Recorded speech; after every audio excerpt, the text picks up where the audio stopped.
Okay, we're live. Hi, everyone. Here with you, Dimitrios, as regularly. And we had two different teams today.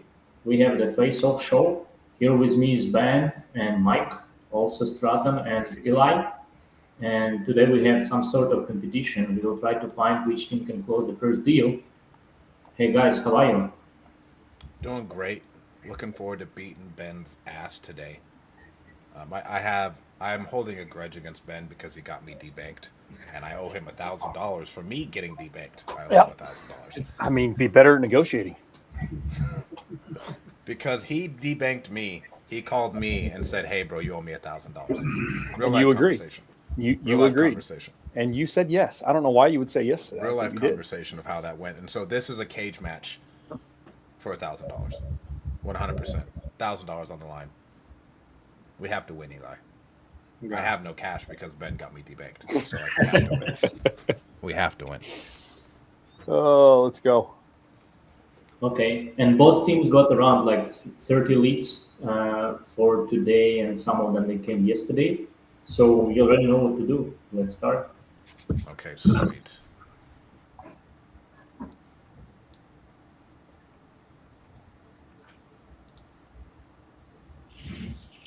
First call.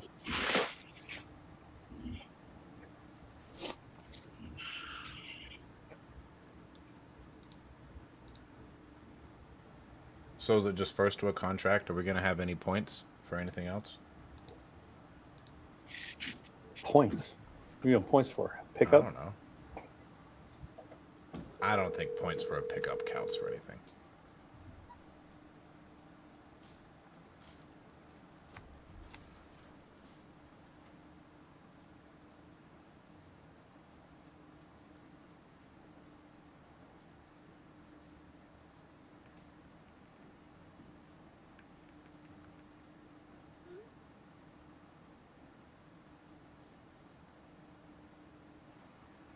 You got to make this more engaging, Stratton. We're just sitting here doing nothing. What was that? You got to make this more engaging. I know. Well, why is it my responsibility? What about you? I said call has something been and then you forwarded didn't to say I'm on. anything. I'm on the phone. I'm on the phone. You don't see me dialing? You don't just because you don't see my screen doesn't mean I'm not dialing. This is gonna be fun, Demetrius. This is gonna be a lot of fun. You asked for this. I know. I sure did.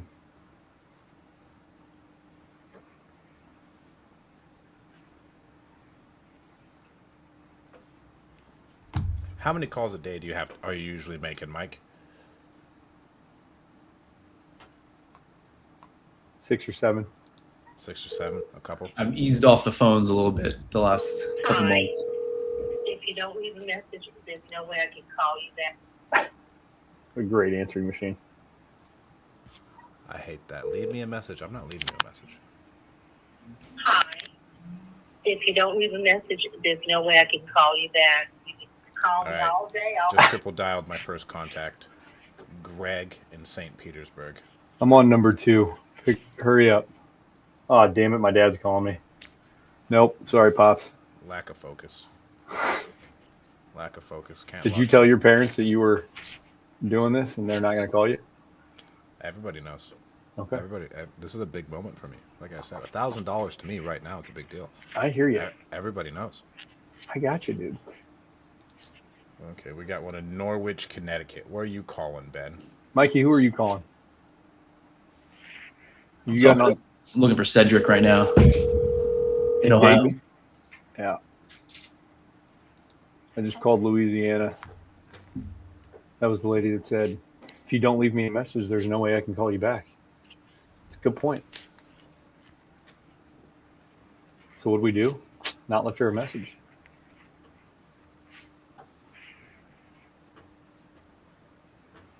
Davis in Norwich, Connecticut. I'm a big fan of Connecticut. Why? Really good price points. Oh, yeah? It's a disclosure state. It's like doing deals in California. Gotcha. Is it better than Idaho Ooh, I like by it. the price? Idaho has good prices too. Okay. Idaho has good prices. I like high price pointed stuff. I hate fucking Alabama. I hate it. I don't know. I think Ben likes Alabama. Like I No, like. I'm having a battle with a real estate agent down in Alabama right now. He owes me $700, and he won't pay me or answer my phone calls. We have an agent who won't take down one of our novations in New Mexico. The seller like backed out 60 days early, and he backed out because the agent no showed him 3 times on showings and didn't even respond to him. And then the agent saying, "No, you have to The pay me mailbox is full. I $500 for me to cannot take it down." Oh, I was Jesus. like, "You dirty bitch."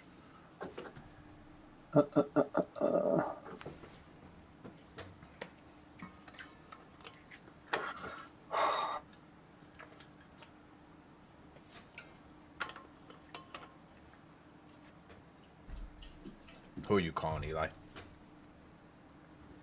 Alex out of St. Paul. You in Minnesota?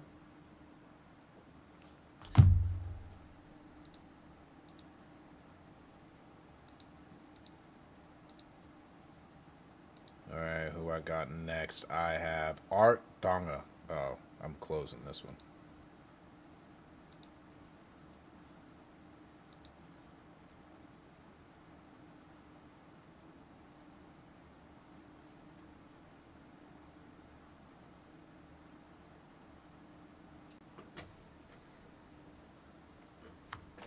My dad called me, said, call me back right now. Thought it was something important. He's just telling me that my 3-wood came in. That's kind of important. For you, that's kind of It important. is kind of For you, important. that's kind of important. Do you golf with him a lot? Yeah. Yeah. He goes, is this the right shaft? I'm like, yes, Dad, it's the right shaft. He goes, okay, just want to make sure. Okay. If you guys didn't know, Ben is so snooty. He goes to a men's only golf club, and he smacks the cart boy's ass. You've been invited. I have been. I need to go get Eli. Me and Eli are going golfing tomorrow. Actually. Are you? Yeah. Where at? A par 3. It's nice little chippers. Eli, make him pay for you. Since he's holding you hostage on this call. Well, no, I think I put money on Eli doing something. Eli owes me money because he lost me money. I put money on Eli versus Simba playing chess, and Simba beat his ass, bro. We had everybody watch it at lunch, and they played chess against each other. And Simba beat Eli's ass, and Eli was talking shit the whole week leading up. Who's Simba? And then Simba, he's our tech guy. Okay. He's Mike's the one our who makes tech all guy. the AI work. Yeah, that's what Mike does.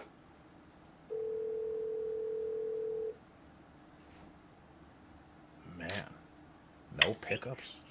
Oh, The mailbox is full. I cannot accept any messages at this time. It sounded like an answer, didn't it? it did. Damn it. Where you at, Mike? I'm on my 3rd one. And You I'm get- always double dial, text, call again. I'm never leaving a voicemail. They're We getting triple dial and we text 2 times. So Oh, you text 2 times. I mean, we just go above and beyond here. Oh, wow. Yeah. What does the second text say? It says, please see first text.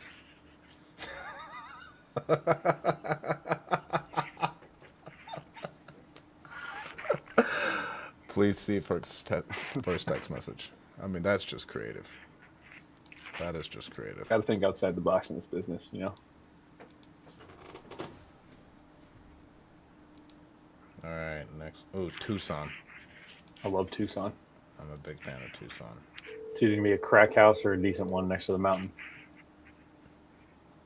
Oh, it's $1 million house. Cash offer. 500.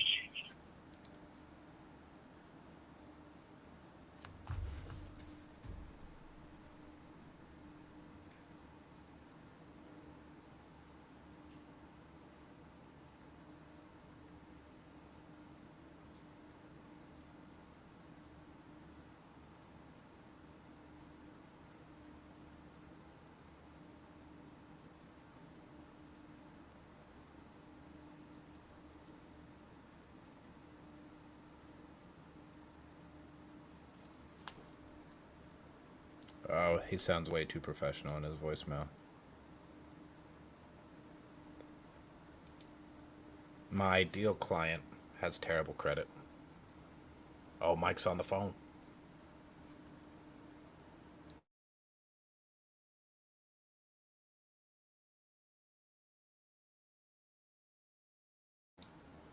Let's unmute Mike.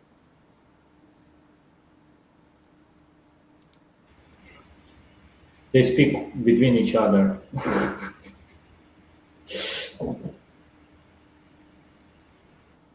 Mike.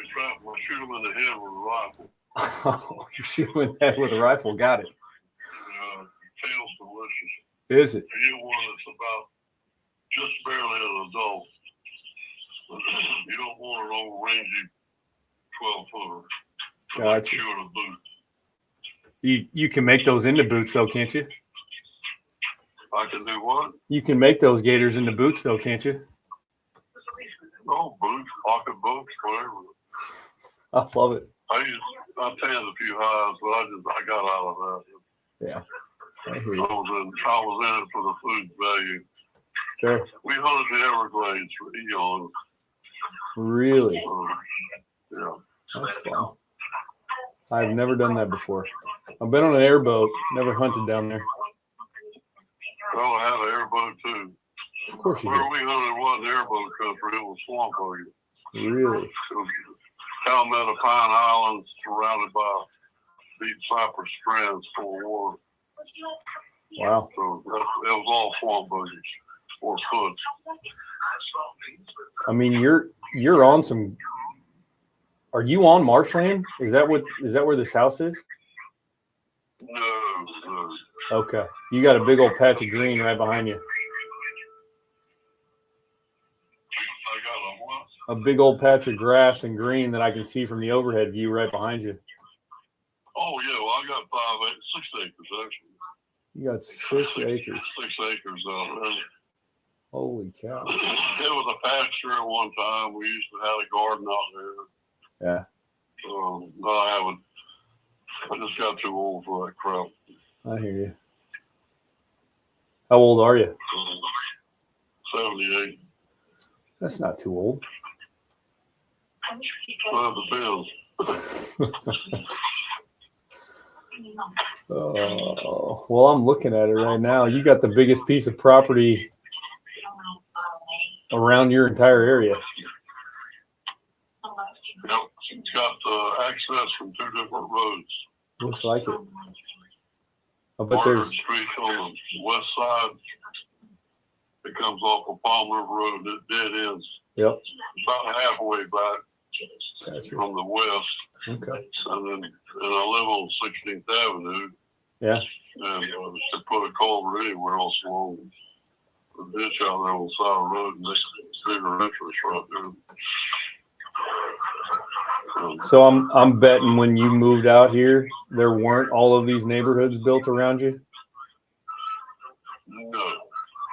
and now there's a bunch of people in a bunch of neighborhoods, and you're ready to go. I used to trap raccoons and possums and sell them to the laborers that built Claremont City.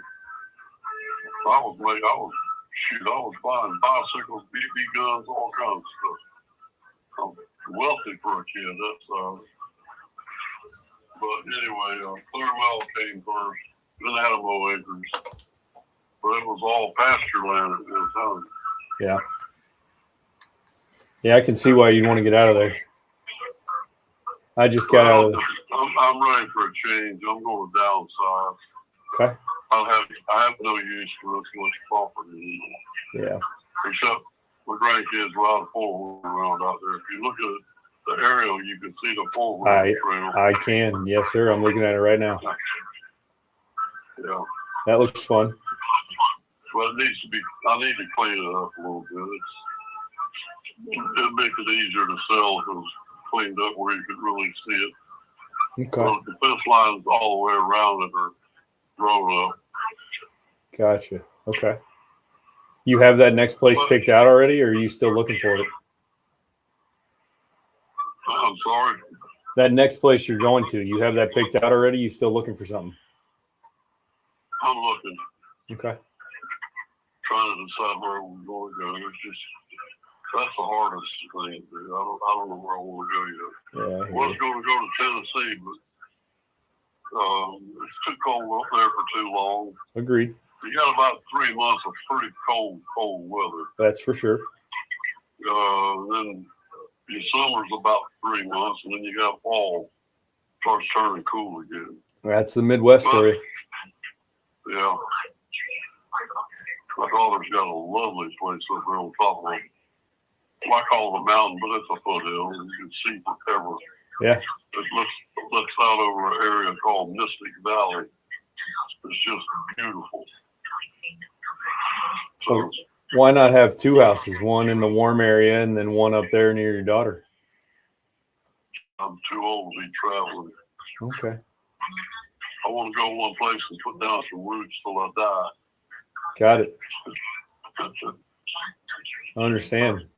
Is it just you, or you got anybody else with you? No, it's just me and my wife. Okay.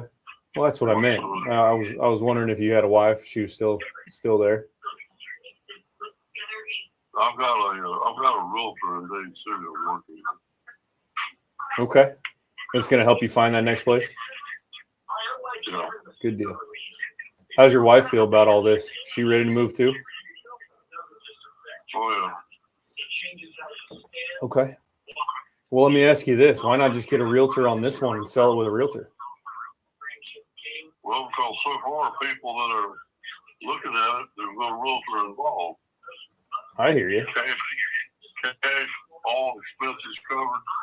I get a check, they get a deed. Fair enough. End of story. Have those cash numbers come back where you wanted them to?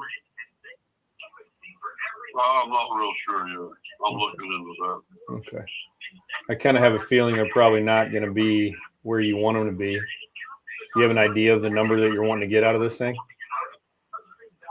$1 million plus. Okay. So pretty retail for the area. I mean, that seems right about where something in Tampa would land with 5 acres. Yeah, people want, it's big enough to build townhomes, For sure. multiple houses, whatever you want to do with it. Yeah. Seems like it's right up the alley for a developer. It'll make your money back, no problem. Okay. Well, what? But I'm trying to, I'm just taking offers along the way and trying to decide if they're trying to lowball me or not. Yeah, you'll get your fair share of those. I can guarantee you. I've actually had a guy call me up and offer me $375,000. I was laughing so hard I almost dropped the phone. How did he come to that number? Was he just shooting in the dark, hoping you'd take I it? have no idea. I think he just walked out of a bar somewhere. That's awesome. Oh, good Lord. So how'd that conversation go after he told you the number? It didn't. You hung up on him? Yeah. Good man. He never did call back. Well, I bet he didn't.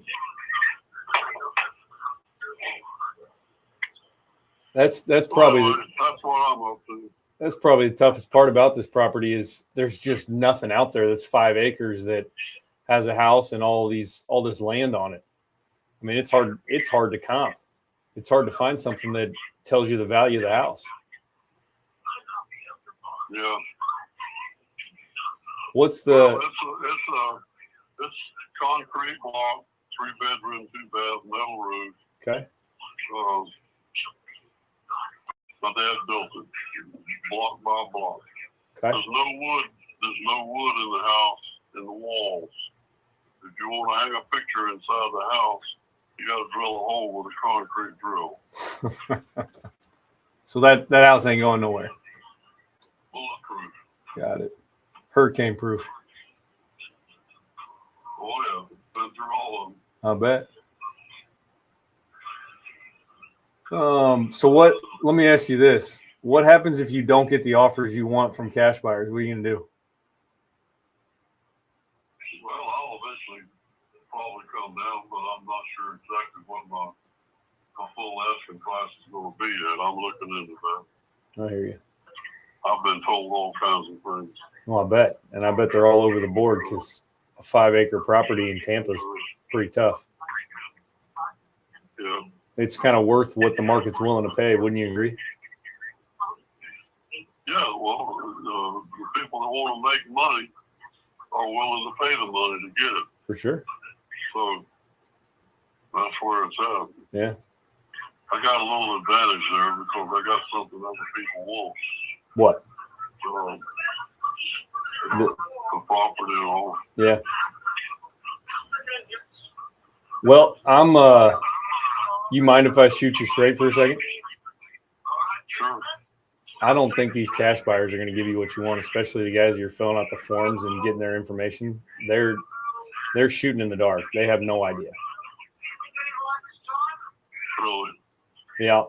And they're baking their profit into it, trying to figure out how they can make a bunch of money on it, and they're just going to shoot you low. So that's how they have to do it when they have no comparables. Like if they don't have anything that they can compare it to, their only other option is to go call a developer and say, hey, what would you pay for this? Which they can't really do because they can't market a property that they don't have any rights to.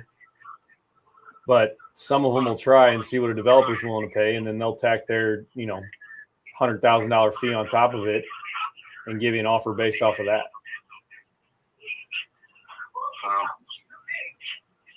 I've got some pretty good contacts to work with.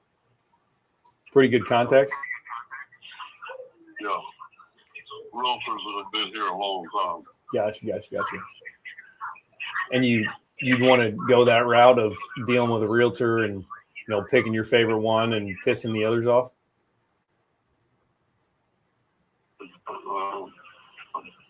I'm talking on my phone, but I'm listening to you through my hearing aid. Okay. So I have trouble understanding you sometimes.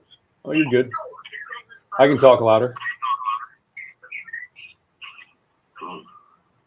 What if, let me ask you this. What if there was an option where you didn't have to worry about dealing with a real estate agent? You could get a hell of a lot closer to retail and the market would tell you what the property was worth. And it was more of an easy button situation for you where we dealt with all of the offers that were coming in from retail, brought them to you. We negotiated them all for you. And then you got to pick your favorite one. Yeah. Well, I'm not quite there yet.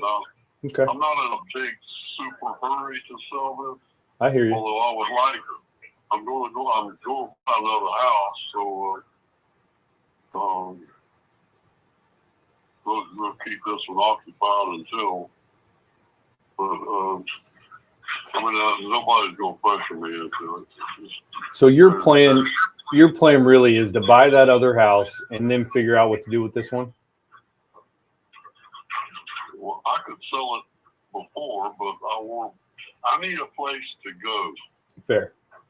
I've got a ton of stuff that has to go somewhere. Gotcha. I'm not going to just leave it and go in the dumpster. Okay. I got a barn out there with 3 generations of stuff in it. Got it. Tools, you name it, there. Got it. So I've got to have some kind of maybe an estate sale or something like that in the future before I can sell everything. Okay. Well, what if I did this? What if I sent over a proposal just so you could look it through and it kind of outlined what we were talking about and got you, more solid look at exactly what we talked about so that you could at least have that in your back pocket if you wanted to use it. Sure. Is your email still the bobcarrollbug@aol.com? This is. Okay. I'll do that. I'll send that over to you and then I'll shoot you a message, let you know it's in your inbox. Okay. Okay. Sounds good. All right, Mr. Bugby. All right. Thanks for calling. You got it. He How ain't do got you to sell feel? yet. Hey, you got to just get him off the phone. Yeah. I'm surprised you wanted to send him an agreement. Yeah. We send everybody agreements. Really? I'm in the school of thought to where I'm not sending you shit. Really? Yeah. Why?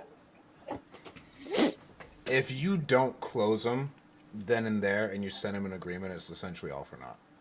Dude, we have people sign agreements that have Just randomly. just randomly sign an agreement, and then they'll call us and go, "Hey, I signed that agreement."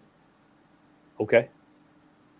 I got it set up on my phone where they just ping my phone with a notification that somebody signed. So we could do that. We sent out like 10 or 15 this week already. I mean, shit, if one of those comes through and they sign. Yeah, because we're more of like a hard close on the second call. For sure. Yeah. I mean, if we can hard close them on the second call, we will. But there's a handful of people that you talk to that, Some people cannot ever make the decision. Exactly. Some people cannot ever make the decision. And then That's you have like a lot of people in foreclosure can't make that decision. They're fucking psychotic. They buried their head so long that they can't even see what a good option is. Yeah, the foreclosure people. It sounds terrible, but someone enters foreclosure for a reason, and it's their decision-making process and like the way that they live their life. And then so many homes go to auction because these people are this way. Yep. Exactly. Demetrius, I think Eli's on a call. Come on, Eli. I couldn't unmute him because he muted himself by himself. Eli, will you unmute?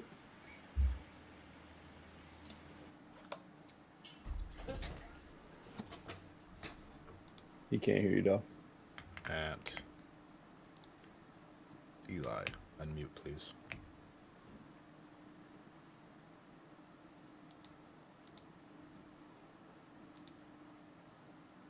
Does Pete charge you for every DocuSign you send out? We use Proof. Is it integrated into your CRM? No. So someone just writes it up in there? Yeah, we have templates in Proof. Yeah, because ours is connected to our CRM. Yeah, it just goes over. If it was as good as Proof and had the notary option, we would use it. But Proof has a notary option? Virtual online notary. That'll work in what, half the states? Yeah. I know it works in Florida. Yeah. And if it doesn't, we still have them sign it in Proof, and then we'll send a notary out to them.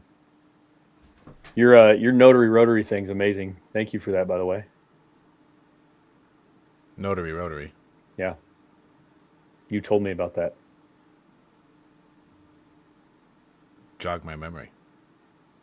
I was asking, how do I get somebody to go take photos of this house without having to go through a company that, is a middleman with the notaries? All right, cool. Yeah, I just wanted to ask you a few questions, and really just let you know what we can do, if anything. If it's not a fit, I'll just point you in the right direction.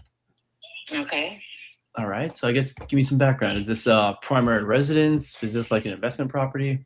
Yes, this is my current place address.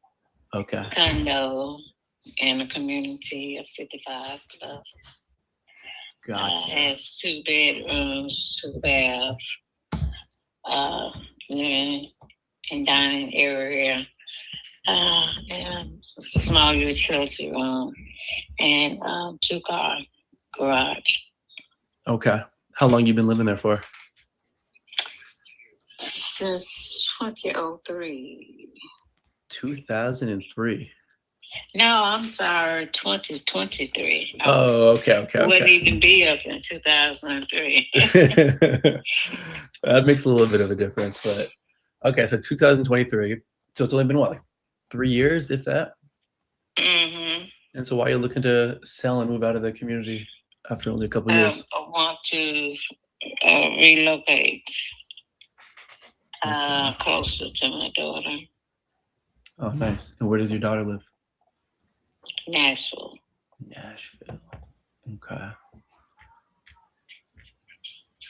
Gotcha. Did something come up that has you wanted to move closer to her, or are you just missing her?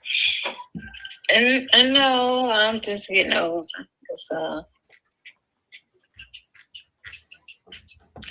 And my health is not getting any better. Oh, okay. I'm sorry to hear that. How long have you been thinking about moving closer to her?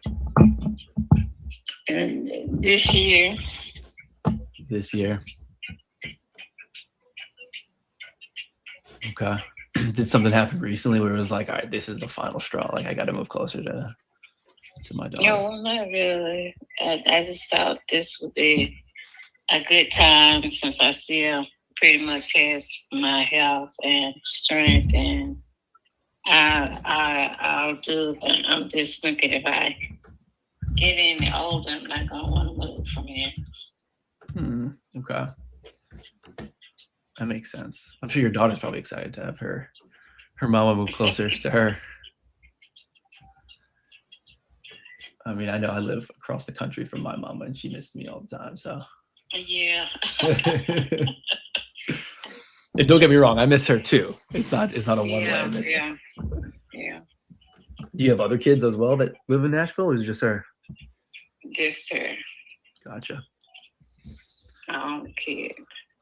Your only kid. All right. So she got all the attention. Yes. Okay. Gotcha. How many bedrooms and bath did you say the house was?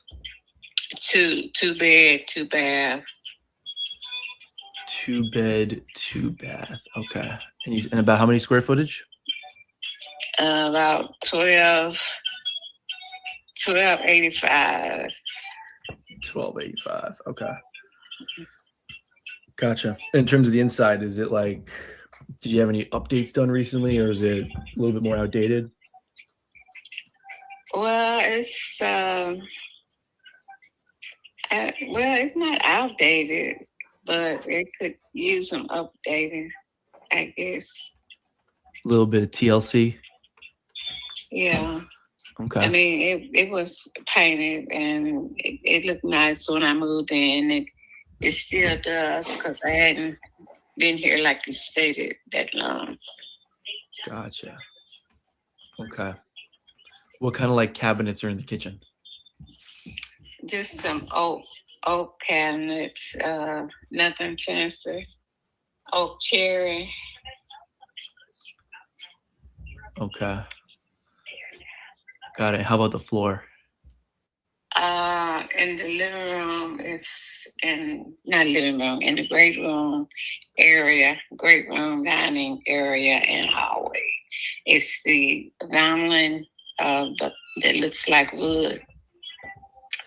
And the bedrooms are carpet and the bathrooms are linoleum. Gotcha. Okay.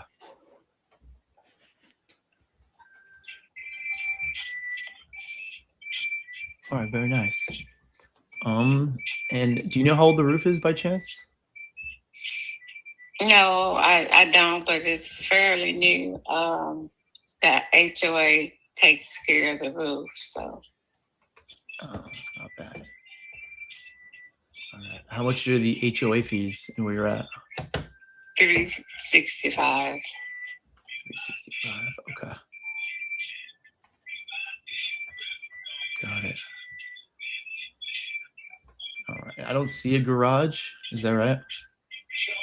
It's a 2-car garage attached to, I guess on the picture it'd be kind of in the back. But it is a garage attached. Gotcha. Okay.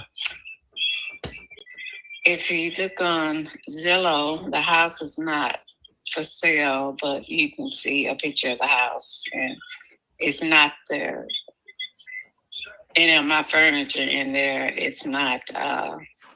It's I guess, an older picture, but you can get the gist of what it is, what it actually looks like. Gotcha. In the community, yeah. Okay. Yeah, I do see this picture from the outside. It looks nice. How much do you owe on the mortgage? I could see it looks like you paid like $240 for it back in 2023. Mm-hmm. Yes. And how much do you owe on it that you need to clear it if you were to sell it? No, I'm sorry. nothing. I bought it. Oh, okay. You bought it like cash, free and clear. Yeah. Okay, understood. Okay. And what's your timeline? Are you like, I want to get this thing sold within like a couple weeks? You're looking at like a couple months? I don't know. A couple of months would be good. Okay. Got it. And how much were you looking to walk away with when everything's said and done? As much as I could. I mean, like I said, I'm not looking to walk away with less than 200K. Okay. But not that I don't want more, but you know, I guess I'll have to just stay here a little longer if I can't get that much. If you can't get 200 for it? Yes. Okay. Got it. Give me a second here. Let me just have a look at some of the different comparables. Doesn't look like the market where you're at has taken a huge change, but we've been doing this a very long time. So we've got a couple different ways that we can go about getting people kind of just hitting their goals. That's why it's like the timeline's important, kind of what you're looking for. Also doing this as long as we have, if you needed help, like moving, a lot of times we can help people like coordinate movers just to make it a little bit easier for you, you know? Right.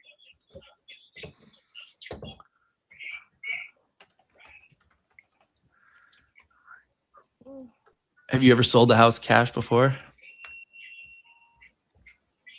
Have I ever sold one? Yes. Like cash to an investor? They bought it from me. No, I hadn't bought one from it. Just they bought one from me. But you've sold it cash before? Okay. Yeah. Got it. So yeah, here's the thing when you sell it cash is obviously as investors, we usually need to buy houses a little bit cheaper because it's an investment for us, right? There's renovations and things like that. So people usually sacrifice like the timeline, like it's good. And if people want to close in 2 or 3 weeks and they need to sell in 2 or 3 weeks, then it works perfectly because, right, cash can close fast, but what you take on the other end of that is a little bit of a haircut, right? And so from what I'm seeing, just because like you bought it so recently, I think the cash offers that you're going to get, at least the legitimate cash offers, are going to come in a little bit lower for where you need to be. Okay. Like I'd probably think in like the 165, 170 range. Mm-hmm. But I do think that I might be able to get you with a different program, that 200 that you're looking for. Okay. It's a little bit more creative. Like I said, we've been doing this a while, but I know for you, and I'm sure your daughter, she wants you back as soon as possible. So give me a quick second here. Let me have a look and see if I can get you approved for this. Hold on, just 1 second, please. Yeah, you got it.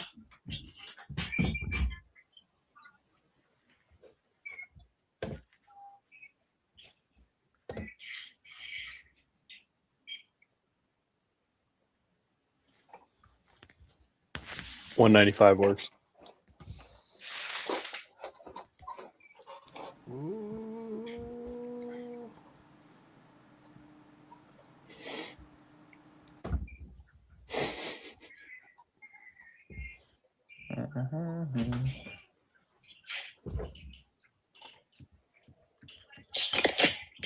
Okay, I'm back.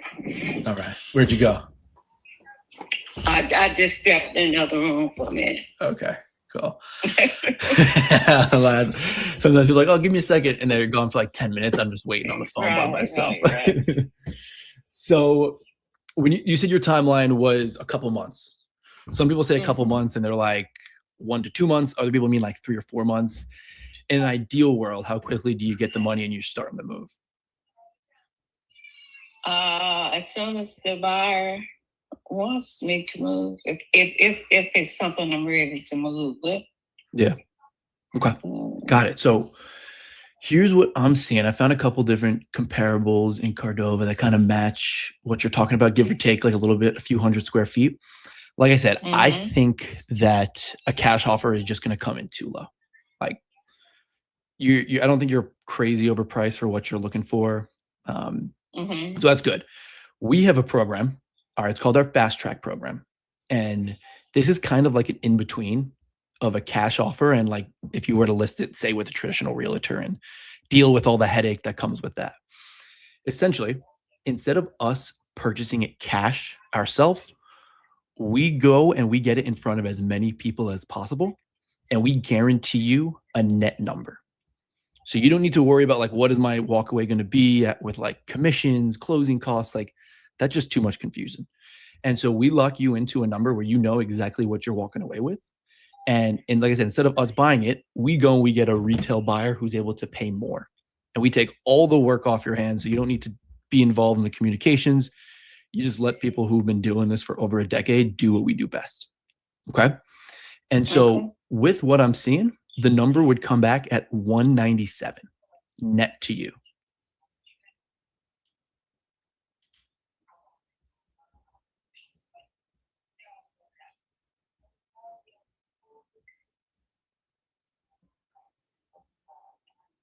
That sounds good. I mean, I'm not ready to do that now, but I may have to resort to that. But I prefer selling it on my own. Okay. When you say you prefer resort to selling it on your own, what do you mean by that exactly? Just me and the buyer, no in betweens. Okay. If the cash offer came in at like 170, is that something that you would do so you can just sell it yourself? I've been offered that much. I'm not ready to sell it at 170 yet. I'm trying to get I guess the difference between an investor and a cash buyer. So if I find the right cash buyer, I'll be okay. And I have, but I just put my house thought about selling within a month. So I'm willing to wait another, maybe at the end of this month and a little bit of next month, just to wait around. Like I said, I'm not in any rush. That's why I want to start this procedure early. Totally. Yeah, it's good. Like when time is on your side, it's like you got time because you're not in a Right. crazy rush. It's just Exactly. kind of like you mentioned. I know some people like they stay in the process and it kind of drags on, and then you're just like, oh, Right. I'm getting too old. Like I don't even want to move Right, anymore. And like all your right. plans kind of go out the window. So it's kind of like it's like a balance of Yeah. I want to move with some urgency, but I also want to like make sure that I'm getting what I get. I'm getting what I want, Yes. So Right, at the 197 with that process, it would take about 45 to 75 days to close. Okay. Yeah. That's what we would want just to feel comfortable to like, again, guarantee you that 197. Right. And also good. It's good because it gives you like that time where you can get your ducks in a row. If you need help with packers or anything like that, we're more than happy to help coordinate all that for you. Okay. So in terms of like the process itself for the fast track program, do you have any qualms with that? Or like, does that make sense? Do you feel like if it gets you the 197, it kind of checks the boxes of what you're looking for? Not really. I think I can get to 197 without any help, not without any, knowing the person. Okay, so you just think me and the buyer. okay. So you just think me and the buyer. you think you could like get a cash offer at Of 197? course, of course. Okay, gotcha. What gives you what makes you feel like that number is reachable cash? Because I sold my not previous. I moved from a condo, but before I started living the condo life, I sold. Well, the housing market hit a high. You remember when they hit a high, and I think it was before in 2019, 2020, it hit a kind of high market or whatever. Mhm. A lot of investor cash buyers were looking for houses. It was a houses shortage, and my current house so double. I wasn't even asking for that much. That's what they offered me to sell it. Oh yeah, the back in 2020 when everything was going up, Yeah, it was like a frenzy for investors. Exactly. I'm not looking for anything like that, but I'm just looking for something closer to what I bought it. I mean, it wasn't given to me, so I can't give it to you. I want you to buy, at where I can see a kind of reasonable price, because even accepting what I'm accepting, I'm still paying all closing costs, fees, whatever. I mean, it's not additional, but when it's taken out of $240, what I paid for the house, I'll still round up about the same thing. And if I give it to you less than what I paid for, I just might as well just stay here. Okay, got it. So even if it's at like that 197, 200, I know you mentioned. I mean, that's good. That's close. Like I say, I don't know what's coming tomorrow. I may get desperate, but right now I'm not desperate at all. Totally. Yeah. Okay. No, I completely get that. Yeah. I'll just leave you with some, just as you're talking to other people, some things to consider. Okay. One, make sure if they're going to make you a cash offer, that they're actually local to where you're at. Okay. Right. Right. A lot of people will just try to get you under contract and like flip it to someone else and not even tell you. And we're seeing more and more of that, which is just, it is what it is.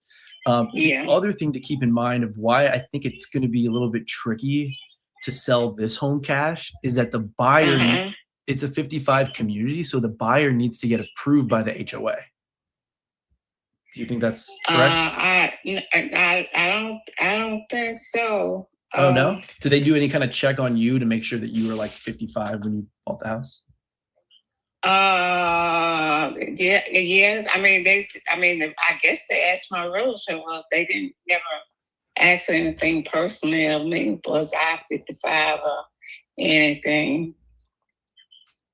Okay. Yeah. I don't know. But they just want the person living here that that you sell it to, that they are 55. But yeah, that's why I'm wondering. I asked them when I was thinking about selling, is there anything I need to know? And the only thing they told me is there's no signs, relative signs in the yard. So that was the only thing they said. So I don't know about all that. Okay. Yeah, because investor probably isn't going to move into the house themselves. Right. They'll probably buy it and then fix it up and then flip it. Right. And so that's just from our experience. We usually see that when there's any kind of like community, whether it's 55 or 60 plus, that they are going to make sure that the person buying the house who's going to be on the deed is actually 55. Otherwise, it's like, well, the 55 is more of a suggestion than a rule, Right. I got you. So if, like, assuming that's the case, like majority of the communities that we've seen, selling to an investor, even if they can get to your right price, could prove tricky. You tracking? Yeah, I hear you. Cool. So yeah, that's something that is definitely worth checking with the community as well. What's the name of the community? It's called the Oaks. The Oaks at Ackling.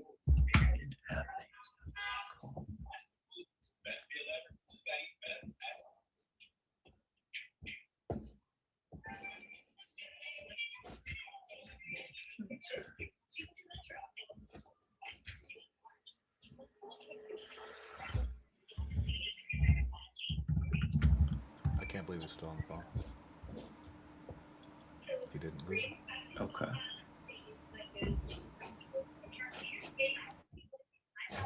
Gotcha. Well, outside of wanting to sell it to an investor, any other concerns or questions that you got in terms of like the process that we outlined? No, like I've I wasn't in a condo when I sold to investors, but in the past two sales that I've made with cash buyer / investors, I didn't run into any problems. Okay, cool. Yeah, I wish we were in the market like 2020 because back then it was like you're saying, it was like investors were happy, homeowners were happy, like everybody was eating. Everybody was happy. Yeah. Unfortunately, things cooled off just a little bit. But I think that, like I said, my thing that I want you to consider is exactly what we talked about. I just think it's going to be super tricky for an investor. But I was talking to a realtor, not that I wanted to talk to her, but she took it upon herself to call me. And she did a market analysis of my house. And she said if she put it on the market today, she'll put it on for $241. But like you said, but even if I got all that, even she was able to sell it at $241, I still end up in the lower 200s, with all the fees that I have to pay. Yeah. And then I don't like that headache of people running in and out of my house and all that I don't know, and leaving the lockbox on the door. I'm not into that, but Yeah, then you're stuck in all the hassle of going back and forth with the agent, of homeowners. Right. Yeah. Exactly. And that's why people usually like our fast track, is it's like the in between, because it's little work for you, and we just take care of all that headache. Right. Okay. But that sounds like a last resort for me. That program that you mentioned. So I'll make sure I hold on to your name and numbers. So if things doesn't work out, maybe we can work out something together. Yeah. So what I'm going to do is I'm going to send you over just a copy of this agreement, so you know it's real and you got it in your inbox, and you can always refer to it. All right. Okay, that's good. Okay. So we're not messing around. Okay. Is your real name Patty, or? That's my real name. Patty Fontaine. That's sounds just like someone from Cordova, Tennessee. Yeah. All right, cool. I will send this over to you. All right. Like I said, I think it'll be worth your time to confirm with the HOA. Can you even sell it to someone who's not going to live in the community? That'll save you a lot of phone calls if they're like, no. How I understood it is that I asked him, was there any stipulations that I need to follow about selling it? And he told me no, this was the HOA president. And but he did remind me that, you have to be 55.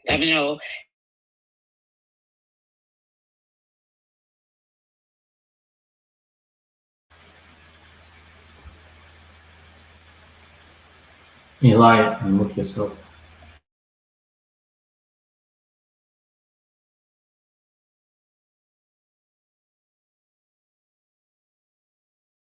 You're on mute, Stratton. Does Ben have one, or does Eli have one? I think my Eli's got one. No? You don't have one? Or you do have one? Yes? Or no? Yes? All right, Eli. You got to start calling again.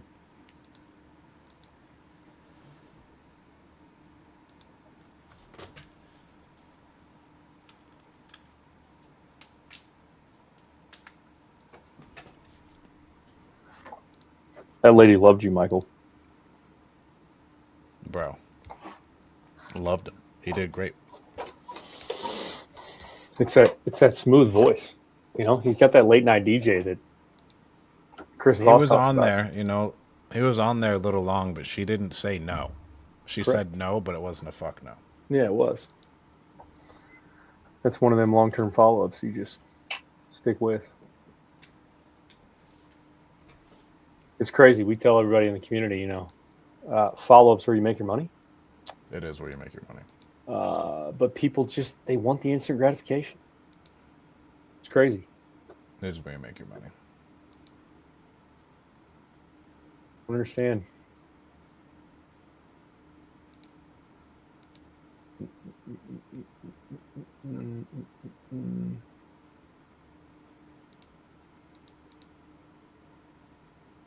Nobody's engaging with us on YouTube there, Demetrius.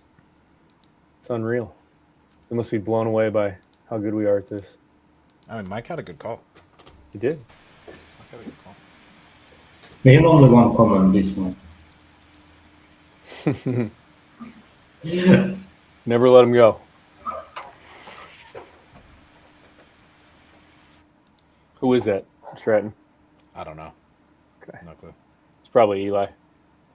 Direct home buyers. I think that's one of our students, Jay. Okay. Because I bought direct home buyers a while ago.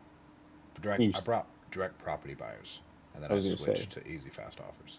You sold them the domain? No, I just let it go. Dossie was like, bro, just switch it up. Make it something like a little bit better.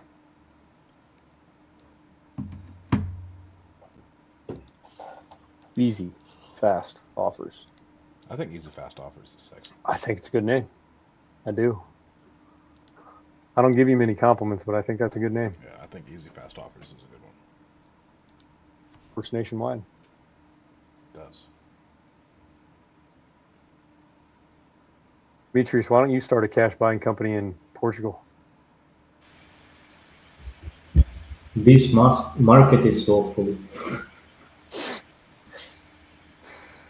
If you will go and explore Europe in general, I don't think that you can make money. It's a good answer. Yeah, that's why wait for me. I will be in Texas soon. Oh, I think Eli has one on the line. Flipper.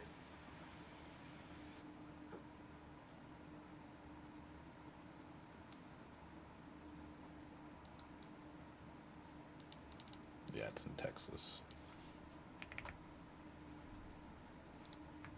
Can you see who he's on the phone with? Yeah, it's in La Bank, Texas. He just puts it in the Google chat. Nothing major. Okay, so paint and maybe on your roof. When was the last time you did a roof? A year and a half ago. Oh, you put a new roof in about a year and a half ago? Okay, gotcha. This is a pretty big house. 4-bedroom, 3-bath. Yep, 3 full beds. And it has a living room and a den. You probably spend all your free time cleaning this thing. I paid someone. There you go. Did you say you're just by yourself now, right? Right. Okay. Are these natural hardwood floors or are they kind of a laminate flooring? I have tile. I have laminate. I have carpet in the bedrooms. Okay. Do you think those carpets are in need of a replacing already? They're okay, but again, someone buying a new house would probably want new carpet. Of course. I've just found that to be the case 9 times out of 10. Yeah. Okay. Fair enough. And then the HVAC system, what does that kind of look like? It's probably 10 years old. Maybe 12, somewhere in there. Okay. And this has, so it's a pretty big house. Does it have different zones or is it just one unit throughout the whole entire house? Just one unit. Okay. Debbie, I have a question. So you've probably been getting a lot of interest on this already, or what do you think? I have, and it's really kind of strange, but I didn't even renew the listing on it, and you're the fourth call I've had on it without a listing.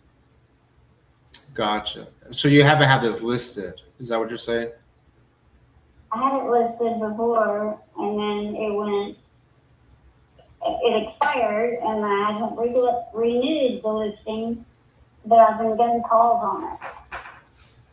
Oh my goodness. What do you think happened? Why do you think it didn't sell? Don't really know. No. What did your agent say? They just kind of left you in the dark, or did they kind of give you a reason? I am the agent. You are the agent. Mm-hmm. Oh, nice. How long have you been doing that? Oh, goodness. Probably 15 years. Gotcha. Okay. Interesting. So, like, kind of all things considered, right? Kind of, I mean, you're a professional, you know the industry, condition of the property. I mean, what would you consider like a fair offer? Well, the 300. Okay, gotcha. Because I'm looking here, and I mean, you had it listed at that price, and if it didn't sell at that price, usually the market doesn't support that, right? Well, it should have. I know. Because I've looked at the comps, and this is a good price. Yeah, it's so crazy being in the real estate game, right? I mean, usually the market tells us exactly what it is, right? But from your experience, if you have something out there and no one's biting on it, that means the market's not supporting it. You know that firsthand. Doesn't mean I didn't have offers, just things did not go through. Oh no, what happened with those? On the buyer side. Oh, they couldn't get a loan or what? Or they changed their mind, or all kinds of things. Gotcha. Okay. Anyway, Yeah. if So you want to see it, just give me a call. yeah, do you mind if I put you on a 1 minute hold? I'm trying to get some numbers from my team right now. Can you bear with me 1 second, please? Sure. Thanks. I wouldn't want to do an ovation with an agent, personally. If she's like a personal agent, then like there's no point in doing it. Like the most we could do would be like $100,000 cash, because it's in the middle of nowhere.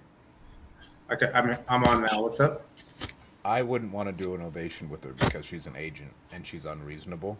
And if it sat up on the market at 300 and she's like, well, no, people wanted to buy it, it just didn't work. Well, people didn't want to buy it. That's why it didn't sell.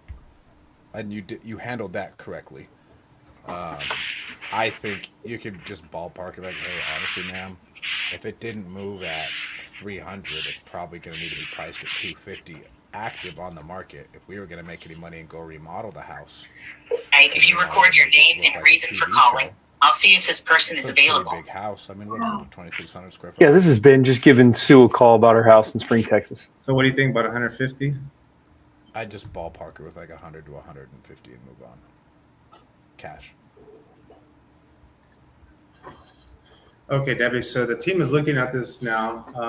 Kind of a couple things, right? Can you hear me? First of all, sorry, I don't know if you know I'm back yet. Yeah. I can hear you. Okay, so I mean, just from the years I've been doing this and my understanding, right? They're going to give me some solid numbers. Hopefully, the next half hour or so. But if it didn't support that 299, realistically, I would say it would have to be anywhere listed at about 200 to 250 range. Well, you're just incorrect. How so?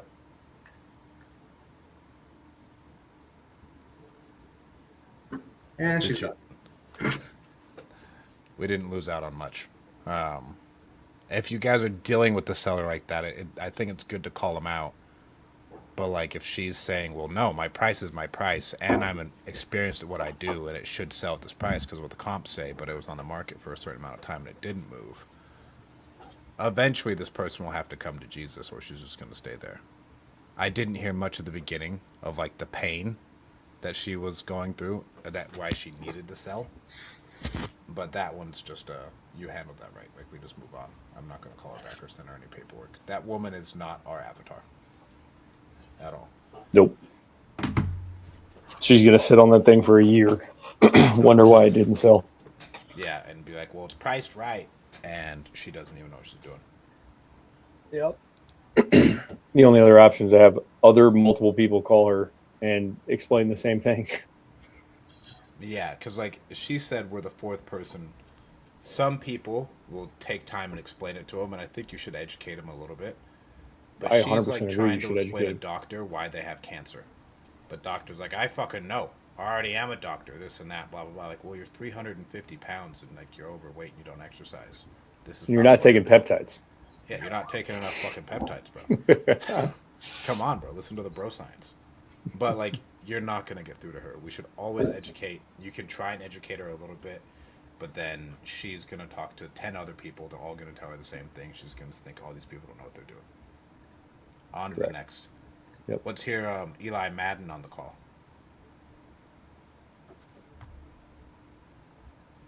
He's locked in. Good job, Eli.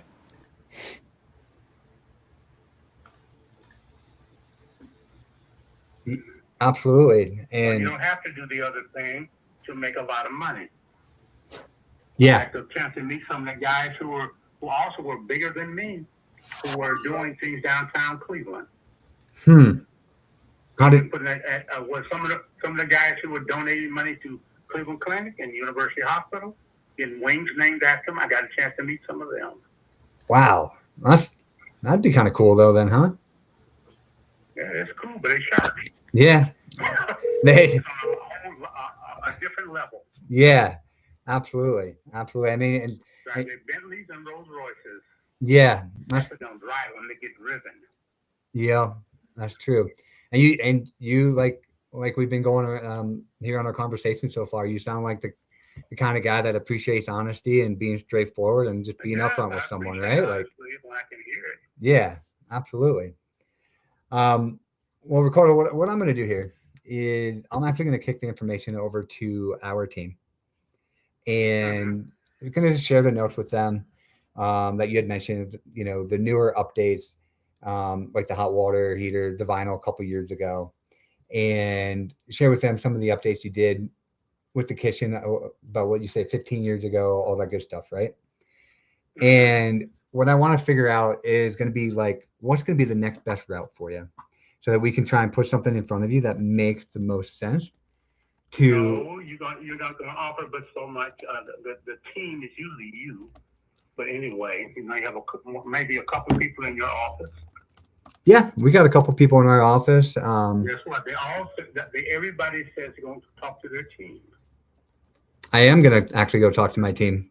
Do you Okay. remember how we said you wanted me to be straightforward with you? They have to go talk to their team.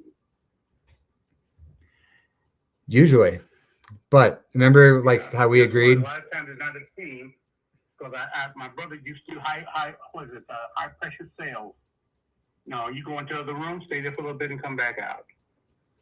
No, actually, here's what I'm going to do. I'm actually going to share my notes with our guy that does the underwriting, who's going to look at the area and Shaker Heights and the comps in the area, and see what options we can put together for you to help you move on from this house that you've been holding for 42 years. And like you and I kind of had that agreement of just being straight with each other, whether you like what I put in front of you or not. I'd rather just be straight with you. Yes, I appreciate that. Absolutely. So I'm gonna get that taken care of, and I'm gonna aim to give you a call back like maybe tomorrow morning. What time tomorrow morning would work for you? Tomorrow afternoon.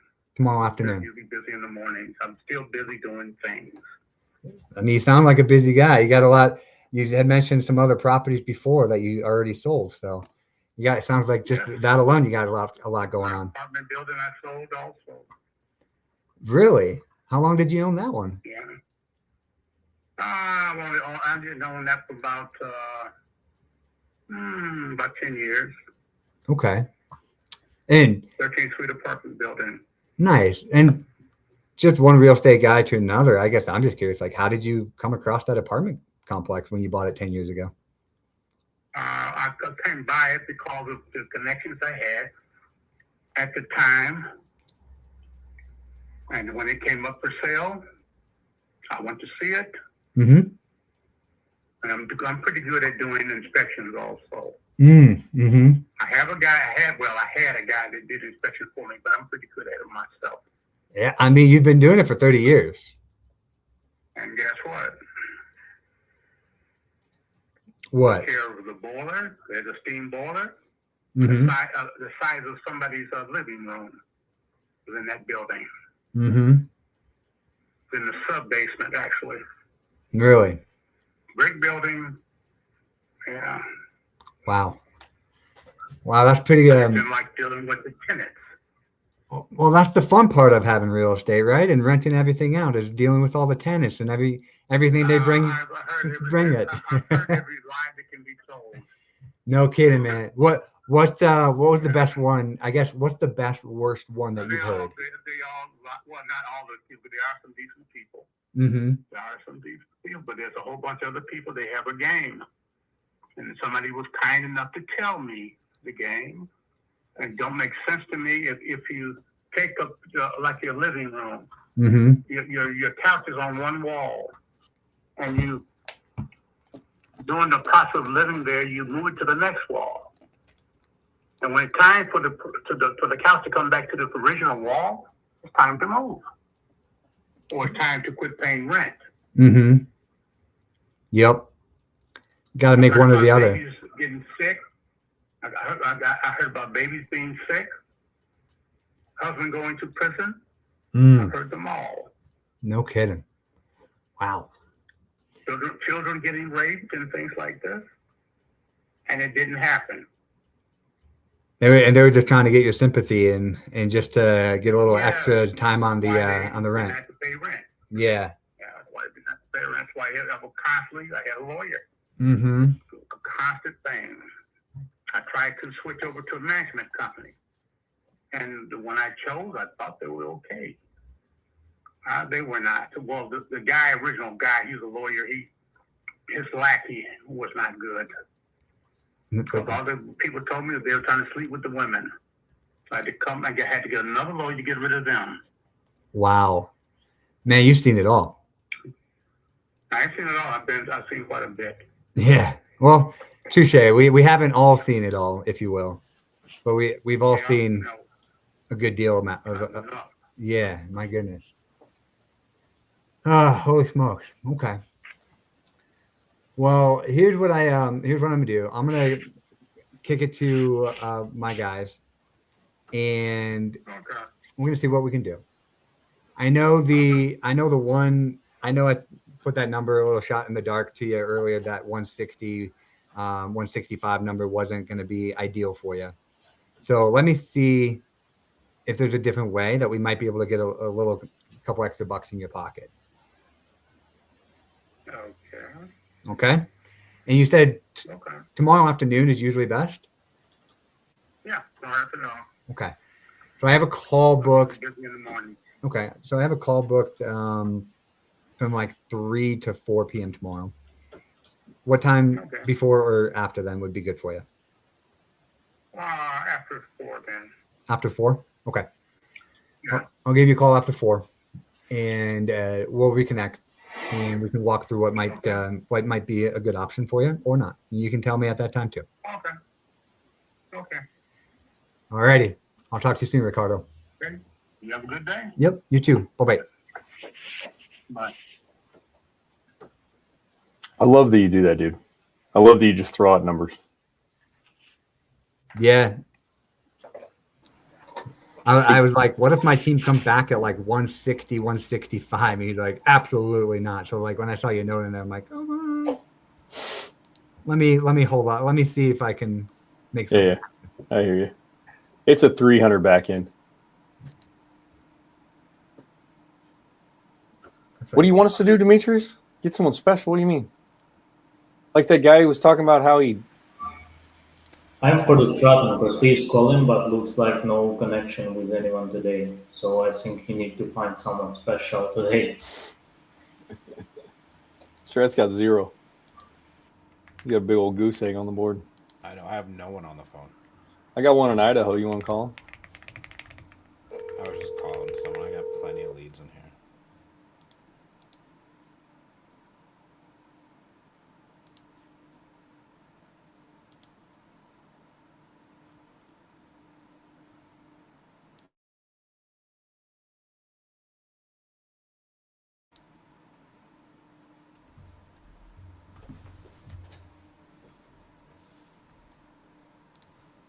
I have found that the people who resubmit typically are just not good leads.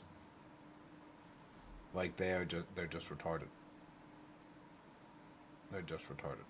They could be good leads, but a lot of times, like I have gotten, I'm sure you guys have this lead in your system. The same lead that's like a big house in Texas. It's like 5,000 square feet. I've gotten it from my own Facebook ads, every single PPL company. What's that guy's name? And it's a guy. Yeah, what's that guy's name? I know exactly who you're talking about. Yeah, Strat, that guy that I was just talking to, he submitted back in January. And so that's why when I got him on the phone, I threw out like a lower number. Yeah. I was like, hey man, you've been trying to do this for 7 months and you haven't moved on it yet. Like, what's going on? He's like, don't use that line on me. I know what you're doing. I'm like, no, man, I'm actually just curious. Like, why haven't you made a move yet? Oh, we just had another one coming from these guys. We have our own internal system in case that they made form submission like today till the next 6 months. We are not going to publish this lead like anymore on the platform. But usually, if they made a form submission after 6 months, potentially that's like a new lead. I am not sure if we will change this in the future, but for now, their duplicate period for exclusive lead is 6 months only. Yeah, I mean, because what you'll see, like I've seen them resubmit on our Facebook ads, and they'll do that 4 times. Then they'll go to all of the different PPL companies and submit 4 times. And this is after we've already talked to him. But that guy in Texas is ridiculous. You know exactly. Yeah, I've had what that I'm happen talking too. about. So there were 2 guys in Texas. One of them was telling me that he used to blow up meth labs for fun. Okay. And then he submitted like 4 or 5 times, and then this other guy in Texas, I know exactly what you're talking about. He had it listed too. I know, and then he tells us he wants this number, and you say, well, that number's not going to work, and he goes, somebody's going to buy it, and he's been trying to sell it for damn near a year. Yeah, someone's going to buy it. It's like Eli Lopez's deal with the owner agent. Exactly. Oh, well, someone's going to buy it. The price is right. I'm telling you. Is it though? And these people, like when someone from our customers tell for us, I got a lot of duplicate leads through the other one paper lead and my own ads. Usually everything what we need to do, we need to exclude for him meta ads.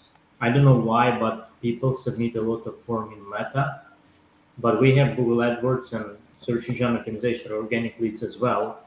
And mostly these people, they submit only 1 or 2 forms maximum. So that's why if we met the problem that like this person, someone made a lot of form submissions, usually they do this through the meta ads. And like just one exclusion can make the paper lead works better. Oh yeah. Eli, do you run Ironmans? I do. Oh, he's a monster. There we go. I do. I don't think I'll ever do it. I used to think like my basketball coach did it when I was in high school. I was like, why is this guy doing it? Now I just know he's psychotic. You know, like he's man, we gotta let out some mental energy sometimes, you know? I could see the aspect though of having something competitive in your life. And like really getting after it and pushing yourself to do something, because those things are hard. Yeah, man. For me, it's like it's all about like pushing myself and building discipline, and like I don't know, seeing what I'm capable of. You know, Yeah. like I never thought I'd be able to do it until I built a routine and then did like train for it every day, discipline, all that stuff, and that just made me better in every other aspect of my life, which is why I like doing it too. Straight, you and I aren't built for those. We're too beefy. I feel like I've dropped weight, but I hate running. Yeah. I hate running, I hate cycling, and I hate swimming. You know, like I don't like any of those things. You're the perfect candidate for an Ironman. Which one do you hate the most, second most, and least? I probably hate running the most, bro. I would agree. I hate running the most. My Swimming would be second, and then biking. Cycling. I can do the biking.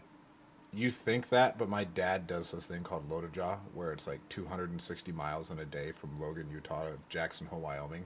Why? It's like 14,000 feet of climb or something. Bro.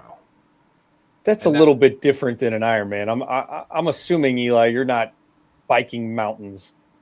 No, like they still have fucking rough biking. Like I'm sure there's climb when they do their Ironmans. They're just gonna have it be flat because flat is honestly pretty easy. Yeah, we have climbing. But when I ride out here in Colorado, we definitely do mountain rides too. Oh yeah, and if you're doing like mountain climbs, oh man. Eli picked up a David Goggins book about 10 years ago, and it's all been go, go, go ever since. Don't get me started on Goggins. I'm convinced that guy's running away from something. Himself, bro. Yeah, himself. That's exactly right. Himself. No one goes through that much pain for no reason. Man, Linda's not answering. On to the next. Eli, you see that Las Vegas one that just came in? Nope. I'll call her. Is her name Kim Tran? Yes, that's exactly what it is.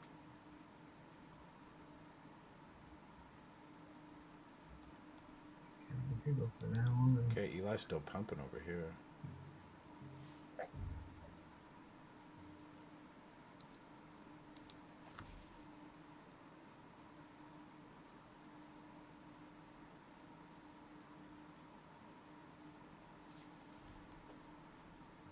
Eli has been pounding these phones, bro.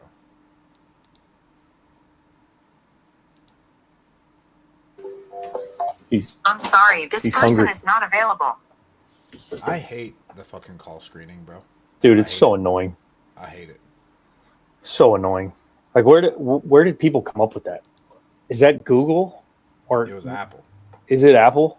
Apple has it and Google has it. Google had it first and Apple implemented it. Is that the Apple one that says, please state your name and we'll see if this person's available? Because I know the what is that, Google Voice says this is a Google Voice number.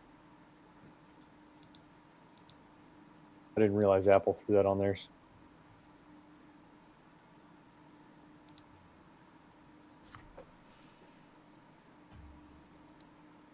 You also get that one in Oregon. Or no, sorry. Oregon, Wisconsin. William? Yeah, I just called. Okay.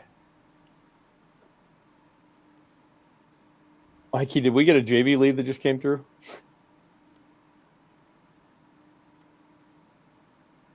Oh, Mike Lopez has some. Looks like it.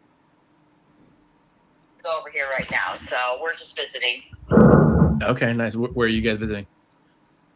at my house in Strawberry. Oh, okay. You Came don't. over here to say hi. Okay. How many little ones do you have? Well, they're not so little. There's 3 of them, all girls. I got soon to be 21, 19, and soon to be 15, and then a grandson that will be 5 here in a couple of weeks. Wow. Okay. Was there any part of you that thought about trying for that last boy, or was 3 We enough? got the boy with the grandson. I mean, I guess we can count it. We had enough kids. Yes. They were all girls, and I was like, oh, I'm good. 3 girls, plenty to deal with. Yeah, my I'm one of 4, and the first 3 were boys. And talking with my mom now, she's like, it was such a risk that I wanted a girl so bad. If it was one more boy, I don't even know what I would have done. So. Yep. Yeah, I don't really know how she did it, but I mean, you probably got. I don't know if it would be harder or easier with 3 girls as opposed to having 3 boys. Well, girls have different rules than boys. You got to be a lot more protective of them usually. Yeah. They're just as wild and crazy as the boys. They are. Are they? Yeah. It's tough to tell because my younger sister, she got away with everything. I think it was partially, daddy's little girl, but also I think being the 4th, you just naturally get parents. By the time you have that many, you're kind of tired and just let the youngest one do whatever. It's like, all right, That's paid how my it was time. worded to me by my dad, because I am also the youngest of 3. And he's like, by the time we got to you, I was just too tired. So you got away with a lot more than the others did. Oh, Okay. that's good. Did you take advantage of that freedom? Oh God, yes. I didn't have a curfew. I could go out and do whatever I wanted, whenever I wanted, as long as I left a note. Tell them where I was. They didn't care. As long as you left a note. As long as I left a note. That's easy. Those are easy enough rules to Yeah. go by. I mean, oh, that's funny. Okay, cool. So you guys, there's, in terms of living in the house, is this the primary residence, the house itself in Strawberry Point? Okay. Yes, it is. Cool. And who's still left in the house? My brother is waiting for an apartment to become available, and then he's moving out. Okay. And then it's my husband and our family. Gotcha. Okay, cool. And was that your husband who was chiming in earlier? Yeah. Yes. Cool. Yep. You are on speakerphone. It's just him and me in the room right now. The girls all left. Awesome. And what's his name? Charles. Charles. Nice to meet you. Michael. Hi, Michael. Cool. So what has you guys looking to sell? Well, you want me to tell you about the house? Please. I mean, I'm curious more so like why are you looking to sell, but definitely need to get into the house as well. Relocation. Okay. Are you staying in the area? Or are you guys heading elsewhere? We are hoping to go to Goreville, Illinois. It's the southern tip. I am tired of winter. It is hard on my arthritis and my lower back and my knee. I'm just fed up with all of it. Okay. Yeah, I don't blame you. I escaped the cold a few years ago and never looked back. Where'd you relocate to? I relocated to California. California. Yes. Yeah, I wanted to go there. There's some pros and cons like anything, but I'm in a small beach town, so no one really bothers me back down here. There you go. Yeah, Goreville. I typed in for a population of 15,000 and under, and I think they're sitting right around 1,000 people. Some like score. You like the small town feel? Yes, I do. We were all raised small town country style. Okay. I was raised in the country. Yeah, my husband grew up in the country, and I grew up at the edge of town. And yeah, I mean, it was just, it worked. Can't stand people. No, I'm really not a people person. You sound like a people person. No, I don't. I hate all those fuckers, especially if I'm on the road with them. I literally don't blame you. I also hate most people, but someone can make me laugh. I mean, you've already given me a couple of good laughs. And so maybe one-on-one, but when there's more than like 5 people in a room, I'm like, all right, like screw you guys. If I pull into Walmart or our grocery store and there's more than 10 vehicles in there, I'm like, yuck.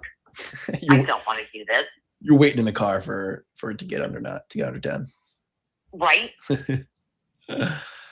Oh, that's funny. So is this like a new thing you guys wanted to get out of Strawberry Point, or how long have you We been? moved up here because of my mom. Okay. Well, originally we moved up here so I could take care of my dad. And then he passed 5 years ago. And I stayed up here for mom. And then she passed away a month ago today. Oh, I'm sorry. We agreed that we were going to stay and help her mom out for as long as we could until she passed on. Well, she passed on. I can't get a job. Why is that, We're Charles? not having luck with employment in this area. Okay. And There's just no jobs to be had. it's a pretty small town, right? Yes. I mean, how many people? Strawberry Point has like maybe 1,000 or 2,000 people in it. It is a blink of an eye. Wow. Okay. And so there's more opportunity where you're thinking in. Yes. Okay. Yes, because where I'm going for, I've got a couple of big cities within 20 minutes of where I'm at in multiple directions. Got it. So, I mean, job opportunity is going to be a lot better. Mm. Okay. That makes sense. So you said there's a couple thousand people? Yeah. Okay. And is it true the world's largest strawberry is in Strawberry Point? Or is that just It is. It is. Oh man, yeah, I had a friend tell me Yeah, that. they ended up taking it down. What was it? A few months ago? And repainted it. Yeah, and they repainted it, and people were starting to, ask questions. Hey, where's the big strawberry at? Oh no, they had to get some repairs on it. It'll be back. Well, I came here just so I could see it. Well, then you should have checked the schedule. Oh my god! If I drove hours to see the world's largest strawberry and someone told me that it was taken down to paint it, I might have just burned the whole small town down. Right? Oh man. Okay, so that makes sense. So you were in Strawberry Point. The idea was like until she passes on, you'll stay here. That was a month ago. So really, it was like not really wasting any time. Like you wanted to get out of there for a little while. Yeah, I'm wanting to sell the house and move. Every time I go in the bathroom, I walk past her empty room. Oh. I've got her ashes and Dad's ashes on a desk in there side by side. And it's heartbreaking just to look in there because it's like, Mom, hey, what are you doing? And Mom's not there. Gosh. I could only imagine. There's just like that mental side of it. Like you're saying, you pass by a room and you're thinking of yourself. There's probably just an element of a fresh start, a new place. You can make new memories in this place, and not that you're going to forget your mom, but just kind of. No, Mom and Dad will come with us on the move. You'll have their ashes right there. I am hauling their asses everywhere. Damn it. There you go. Get the best of both worlds. Fresh start, but you can't forget them when you got the is that an urn that you hold ashes in? Yes. Okay. You got the urn. Going in the car, going on the road trip with you. Yep. So in terms of the house itself, I'm seeing it's a 3-bedroom, 2-bath. Is that right? It's a 1.5 bath. A 1.5 bath. Okay. Got it. The downstairs bathroom just has the sink, a small medicine cabinet, and then it's got the toilet and a cupboard above the toilet. Okay. I am actually seeing photos online. It looks like you had it listed in 2020. That's when we bought it. That's when you bought it. Okay. Yeah, but it looks pretty much the same. That was gonna be my next question. Like, did you guys make any major changes from when you bought it? Painted the bathroom. Okay. Painted the bathroom. I see there's the 1-car detached garage. Yep. Okay. How's the roof? Do you know how old it is? It's in good shape. It's a metal roof, and I don't know when they put it on, but it was put on when my parents purchased this house. It was already on. Okay. And then we're trying to figure out. So our oldest daughter's bedroom ceiling has come down in a couple of different places, just chunks. And my husband looked into the attic to see if there was water damage. He didn't find anything. So I don't know what is the deal with her bedroom ceiling coming down, because it's a metal roof. It shouldn't be leaking. And that's really the only reason I've ever seen ceilings fall down is because of water damage. Yeah. So I don't know. Okay. You guys just haven't had luck finding the root of it. No. Huh. Interesting. And it's just her room. Neither of the other 2 bedrooms or the bathroom or the hallway up there, they're all fine.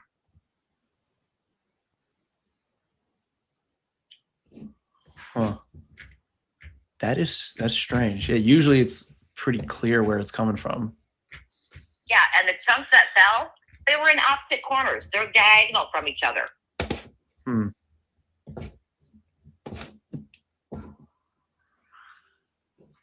Yeah, I don't get it. I don't understand. But that's the room that my daughter and her son share. And it's not safe if chunks of the ceiling are coming down. Yeah, no. Is it coming down like kind of consistently, or is it like just a couple times here or there?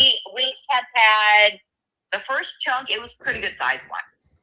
And it came down all at once. And then the second chunk came down, oh God, just a few months ago, didn't it? Yeah, it wasn't that long ago. The first chunk came down like a year or so ago. Yep. Okay. Oh, hell no, it's been longer than that because Oliver was a baby. The only thing I could think of is pull the ceiling out and re-sheetrock it. Yeah. Okay. And you haven't had anyone like come look at it really, like any roofer? No. Okay. No, mom did not want people coming in. Okay. Got it. She's an older gal. Old She's 78 fashioned. when she passed, so yeah, she was done dealing with people. Yeah, I mean, we said we're not people now. If I'm 78, Yeah. I'm dang sure like I don't want anyone walking through my house. No, this woman, she had a hard time talking, but she didn't like talking on the phone, and so she would have me come to her room, and I would talk to whoever she needed me to talk to about whatever was going on with whatever issue she had, whether it was her phone acting up, her TV not working like it's supposed to, appointments at the hospital. I mean, everything. I just did it all for her. Oh, so you've been like a walking translator for the last little while too. Yes. Well, you sound like you were a great daughter. You're everything your mother needed towards the end of her life. I hope she felt that way. She did. I'm sure she did. Whether she knew it consciously or not, I'm sure inside she knew. She felt it. In terms of the heating, It's a furnace. it's a furnace. Do you know how old the furnace is? I do not know how old the furnace or the water heater or the roof is. I know the central air unit got put in new last year. Okay. Windows aren't they double paned? Is that what that's called? When you could pull down the top of the window and have that screen, or you could pull it up from the bottom and have that screen. Those are the types of windows that we have. I think they're called the double pane. Okay. Got it. And for the furnace, water heater, all that fun stuff, you don't know how old it is. It all works well? Yeah. Okay. Never had a problem with the heat. We did 2 times, but it was our fault. One, there was a cord that was pinched in the door, and all we had to do was unpinch it, and we were good with the heat. And then another one, we had taken stuff. Somebody had gotten a new bed, and the old bed got put in front of the vent outside, and we weren't getting heat because everything was blocked. Okay. Kelly's got the truck, Nick's got a car. What do you see? Like a lot. Like the Grand Am? Yeah. Okay, yeah, that's Nick. Yeah, that's me. Yeah. Okay. I'm scared for the first time. Okay. Nope, you're okay. We're still on the phone with this guy, okay? A potential buyer for the house. All right, baby. Okay, sorry about the interruption. No, you're all good, please. So yeah, that makes sense in terms of the condition of the home. These pictures help a ton. What is your guys' timeline? You trying to get this thing sold and closed and moved in like weeks, a couple months? Okay, well, I have a piece of land picked out, but I don't have shit for money. And that's another reason that we're looking to sell the house. That way we can use that money to put towards buying the piece of property and getting the loan for the modular home. So I'm trying to figure out, how do you guys do this? Do I have to sign and then I have like a week to get out and then you give me the money, or how does that work? So there's a couple different ways that we can go about it. Sometimes we just buy homes straight cash and you sign an agreement. We walk the house and we're closed in 2 or 3 weeks. That's like the smooth. That's like what people kind of fill these forms out for. Now, obviously, there's different factors. Sometimes the market in different areas are different. People have different goals in terms of how much they're looking to walk away with. And so we've been doing this for over a decade. So we've kind of got a few different creative options to kind of fit what you guys are looking for. So Okay, I'm open to hearing. So the timeline, it sounds like there's some flexibility. It's more so about you getting the cash and then being able to have some time to then with that cash go and buy a new piece of land. Correct. Okay. Is that right to you, Charles? So far. Okay. Okay. Sounds good. So my next question is, how much were you guys hoping to walk away with? How much do you need to be able to go and buy the land, get the modular home? I'm going to be honest with you. I have no idea which company you were with. I have filled out a few applications, and I'm just taking the phone calls as they come. Okay. Okay. Gotcha. So I want to say I'm looking for 130. Okay. But there is wiggle room for me to go down. Gotcha. I appreciate the transparency. So we're on the same page. I'll text you all my information after. Michael and our company is called Property Halo. Property Halo. Okay. Michael Lopez. But that makes sense. And is that like the 130 range? I know you said you have some room. Is that more so what you guys want, or is that what you need to buy the land and the type of home that you're looking for? It won't cover everything, but it will be enough to get me a loan so that I can get everything going. Gotcha. Okay. So how much time do you think you would need after closing to then like move? I got to get the piece of property, and then I got to get a hold of the company and tell them, because we're just doing a modular home, and I just got to tell them, which one, and 4 months. Yeah, roughly 4 months. So they need 4 months. I'm sorry, you guys will need 4.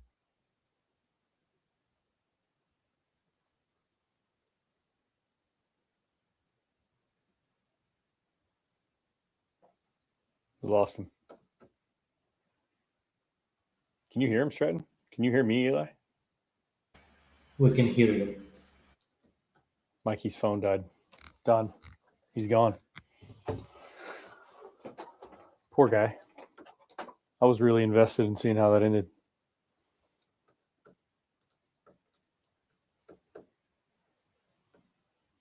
Anybody else get anybody?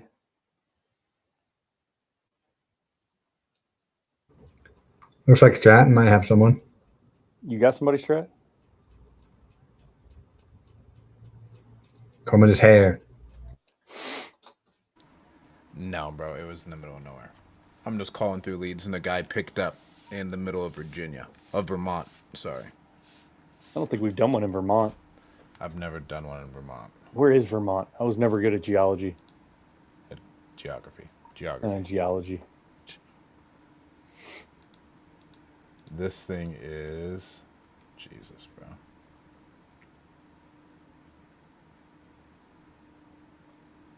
Almost by Canada. Almost by, like, Montreal. Vermont is by Maine. Gotcha. So there's one pickup for me. The guy wants 315 grand for a house that is built. That is 900 square feet. Built in 2023. 2 bedrooms, 1 bath. Does he have 100 acres? I'm trying to look. That's what I'd hope.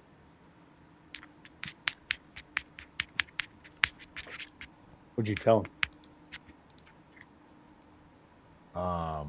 He was like, well, I gotta go do something.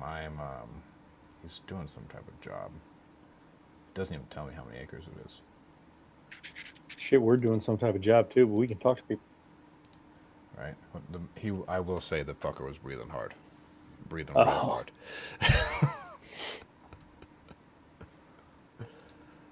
Was Mike's priced right? That one's gonna be tough to make a cash offer. It's just There's been 6 sales in the last year in the area. Oh yeah, So- that's Novation all day. There's really good comps for Novation. The Novation would be around 105 net. They And wanted what did they 130. want? They wanted Hey, 130. that's a bridgeable gap. Correct. That's a bridgeable gap. Correct. I You think should- if you're within 100 grand, you're always good. I don't disagree. If you're within 100 grand, you're always good. Anything outside of that, sometimes they're just throwing out retarded numbers. Yeah. And you're still good. But if like someone comes out and they're like, if they're within a $50,000 gap, that gap should be closed. Well, and she shrunk it herself. She goes, "There's wiggle room." Oh yeah, you're gonna be able to make something happen. Yeah, he'll be able to do something with that.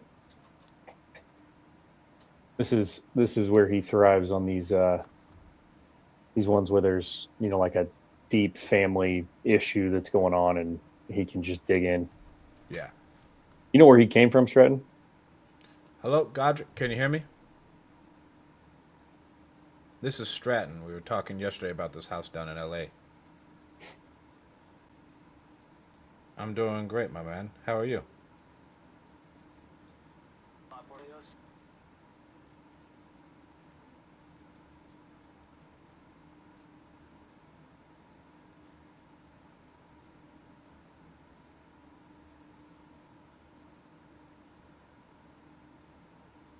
Okay. And you guys own the house together, or what's going on?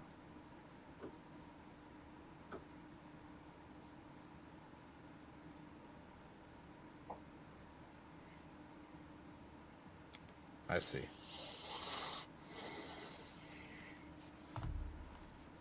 Okay. And how much did you want for this bad boy, real quick? Talk to him, see how much. Hey, man. Okay, so I'll talk to you in like 45 minutes, probably. All right, sounds good. Bye. Did you say it was too late, Ben? On the East Coast? Yeah, a lot of people on the East Coast are. I found that calling the East Coast right now is a good time. Really? Pick up. Yeah. I'm doing it right now.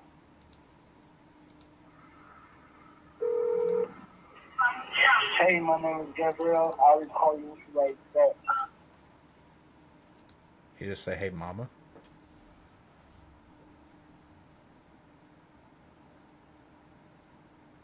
Yeah, Eli, we call till 8 p.m.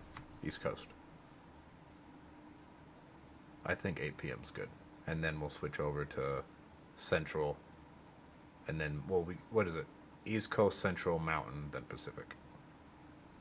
Is what we'll do. All the way down to 8 p.m. every time. But we're usually done at 5 PST. Nice. You guys start later then? Start at 8. Okay. Yeah, we start at 8. And then I found that like 12 o'clock is dead as fuck. Yeah. So, like we actually like have a lunch. Like tomorrow afternoon, we'll go. Friday afternoons have been like the slowest for us. Like Friday afternoons, no one picks up the fucking phone. Same. After 12 o'clock for us. Like so, like you can get in all of your calls and everything in the morning, because after that, like no one is randomly picking up a phone call. It is the craziest thing. Yeah, it's usually 1 o'clock, 2 o'clock my time, so noon yours. Yeah. Yeah, everything just dies completely. I don't get it. We can't get anybody on the phone after like 12. 12 to 2. 2's another, but then after that, it's dead. But we start at 7 PST on Fridays. Hey, Ben. Did you guys hear any of this call that I'm on right now? Or No. Was I muted the entire time? It cut out at some point. Oh, damn. Okay. She wants to know if we do 110. I think those numbers made sense, no? Close. Yeah. And we said like the range. The biggest challenge is going to be that ceiling, how bad it is. Yeah. Tell her, listen, I can get you the 110 as long as the ceiling's not in horrible condition. So send me photos of the ceiling. I'll lock you in at 110, and if it comes back and I can't convince the team that that's not going to be a crazy high repair. Okay. So get the agreement and say, wait, after that, we'll have a look at the ceiling. If it's not ridiculously expensive, then we feel comfortable with the 110. Yeah, just tell her you're going to bat for her. Say, listen, I got him to agree to 110. I told him the ceiling's not that big of a deal. It's going to be a little bit of money. No big deal. Okay. Gotcha. All right. You still here with me? Fumbles this, bro. Yes, really I am. do. All right. So He fucks this here's what it comes down to. When we do this, for us, the biggest thing is like our reputation. I want to make sure that if I guarantee you a number after 45 to 60 days, which by the way is typically the timeline that we're looking at, that we're actually going to deliver on that number. Okay. I think that we can do the 110, but I want to be very, very transparent in that what it would come down to is if the ceiling is in terrible condition, then we might need to come back to the 105. Okay. I went to bat, and I'm going to continue to go to bat for you. Like I said, 110 I think works. So what I'd like to do is get it locked in at the 110. You send us some photos. Maybe we'll send someone out to see what the repair looks like. You'll know within a week if we can't do the 110. I'll just tell you very straight away, so we don't waste your time, and of course we don't waste our time's team and resources as well. Well, the ceiling needs replaced. It does. It can't just be fixed. Okay. Like the whole, more so like the ceiling, or if it's like an entire roof that needs to be fixed. Oh, no. Definitely not an entire roof. Yeah, that's kind of the concern is like, all right, well, if there's major holes in the roof, then like we're going to have to repair the whole roof, and that's going to be different. I understand where you guys are coming from. Okay. Pretty sure the roof is down. Yeah. Pretty sure. Okay. Well, yeah, if the roof is down, like I said, we can have a look, and if not, we'll have someone more experienced have a look at it. But I don't think that your 110 is crazy. Obviously, for us, it's like it needs to make sense for us, but I know it needs to make sense for you guys and the goals that you have. So, what I'd like to do is go ahead and just send you this agreement. All right. You guys have a look at it. Let me know any questions that you have. And then once that's authorized, we'll get to work on it. And like I said, we can kind of expect that 45 to 60 days.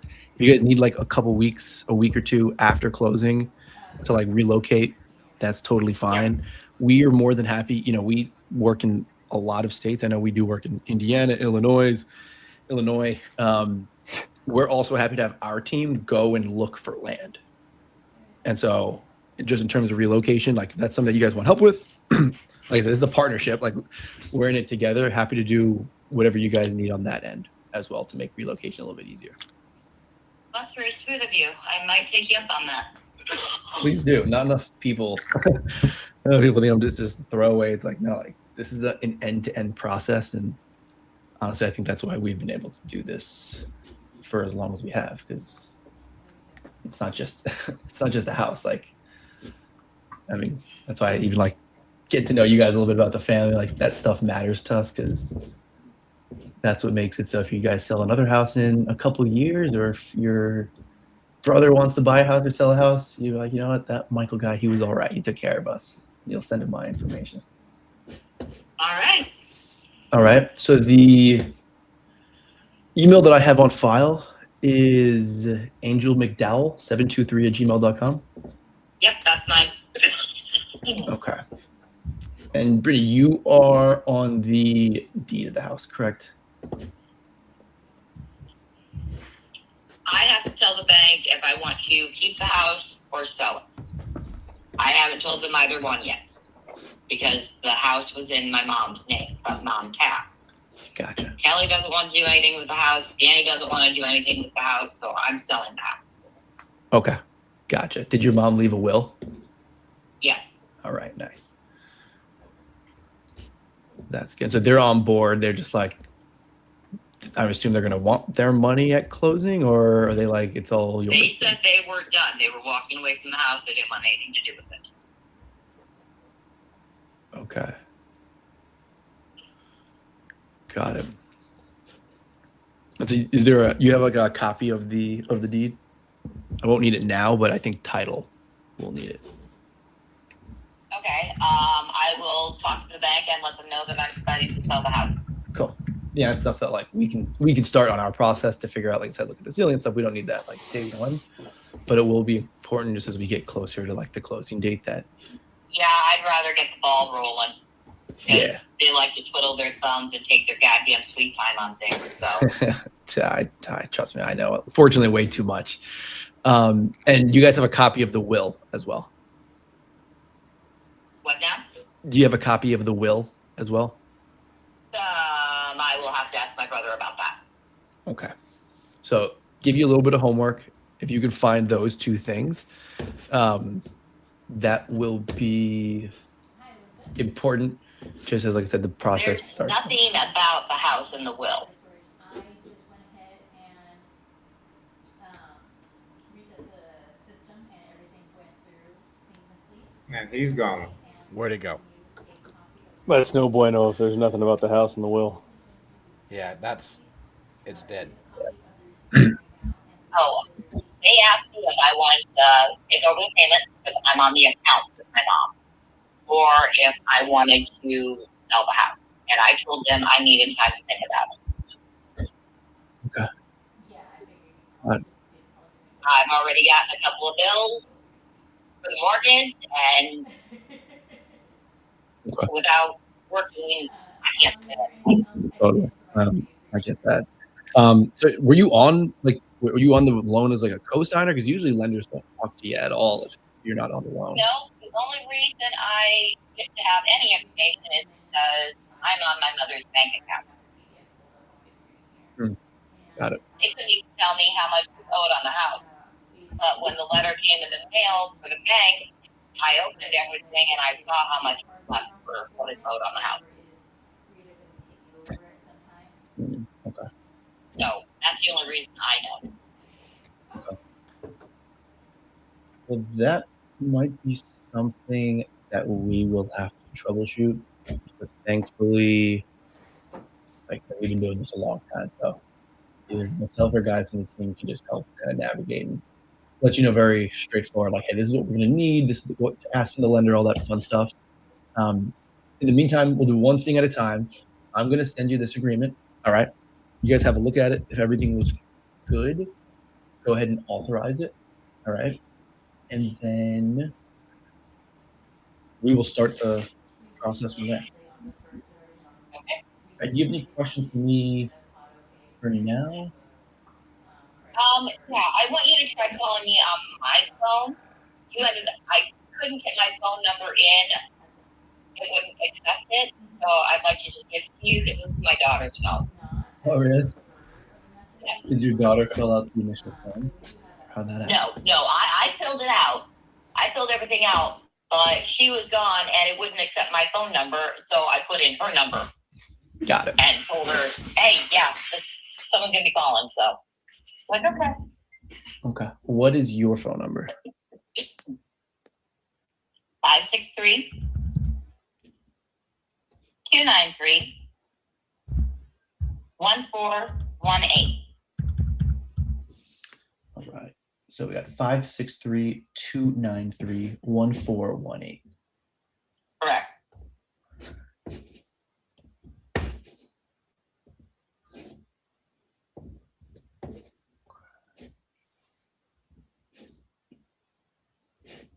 Perfect.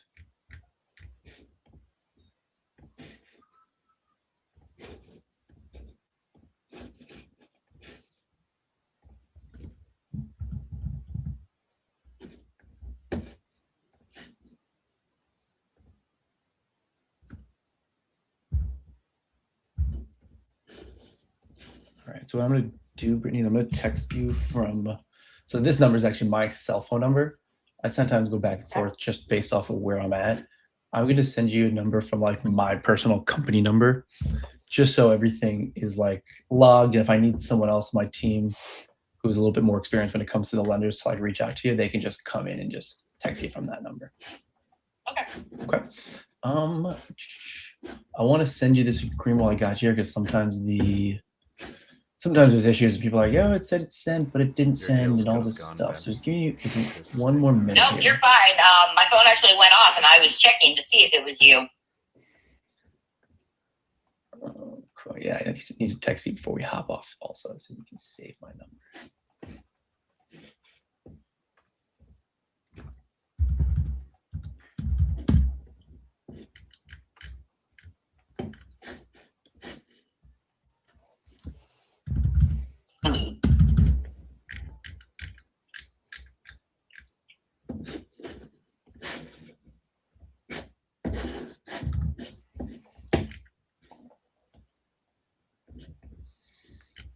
It's funny. You were the last person that I was going to call today, and you've probably been the most lovely person that I've spoken to today. So thank you for that. Oh, well, aren't you sweet? I'm actually an asshole. Me too. You know, they say you save the best for last. And you guys have to make sure that you don't talk to anyone else. So I'm the best in your eyes. Oh, okay.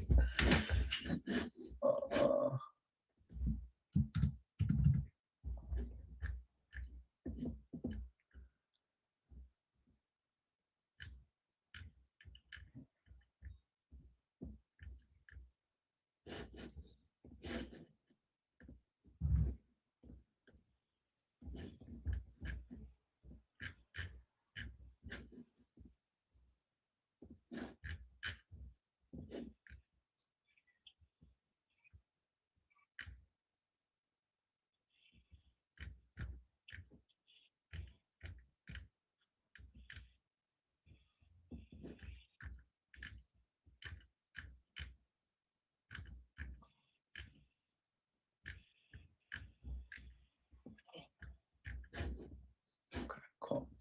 So I'm gonna put the closing date on this just as September 30th. Just know we like to shoot it out, so we don't need to bother you with any paperwork. Just know we're gonna get this done before then. So it'll be on or before. And Brittany, is your name how it came into the system? Is that like your full name? Brittani? Brittany Noel McDowell. That is my full name. I'm gonna spell it more. Do you need me to spell everything? I think I got it here. McDowell. Yep. Cool. Better come on, spell Noel. I don't know if you put that or not. Yeah, this one I'm not going to. I actually could here. Yeah, let's do. Is it Noel? Noel? There's another L and an E at the end. Noell. E. E. 2 L's and an E. Okay. Yep.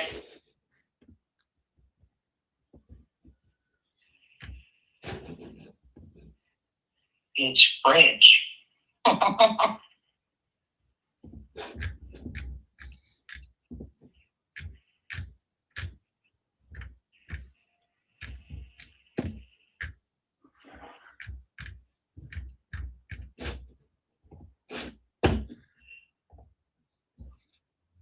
All right, so I just sent that off to you. All right. Let me know if you got it. And I've got, like I said, you're the last person I'm talking to. So if you guys would like, you can even just look through it just to see if you have any questions for me just while I'm on the phone. And usually things come up for people. Okay, what did you send me? So I sent you, it came from Proof. It might have, I think it probably came through as Benjamin Allgaier. He's the boss man. Yep. Cool. So you should be able to open that up. It might ask you to create an account. I know sometimes it does that.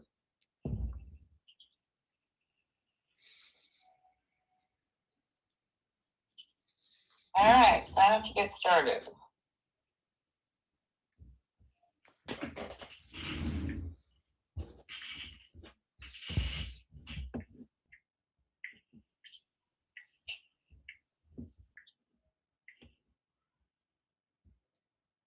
That's the password. Okay. I'm gonna forget that. All right. If I don't write passwords down within 30 seconds of creating it, it just like wiped from my memory. Like some Men in Black. Yeah. Okay. This will take about 15 minutes to complete. Review your document.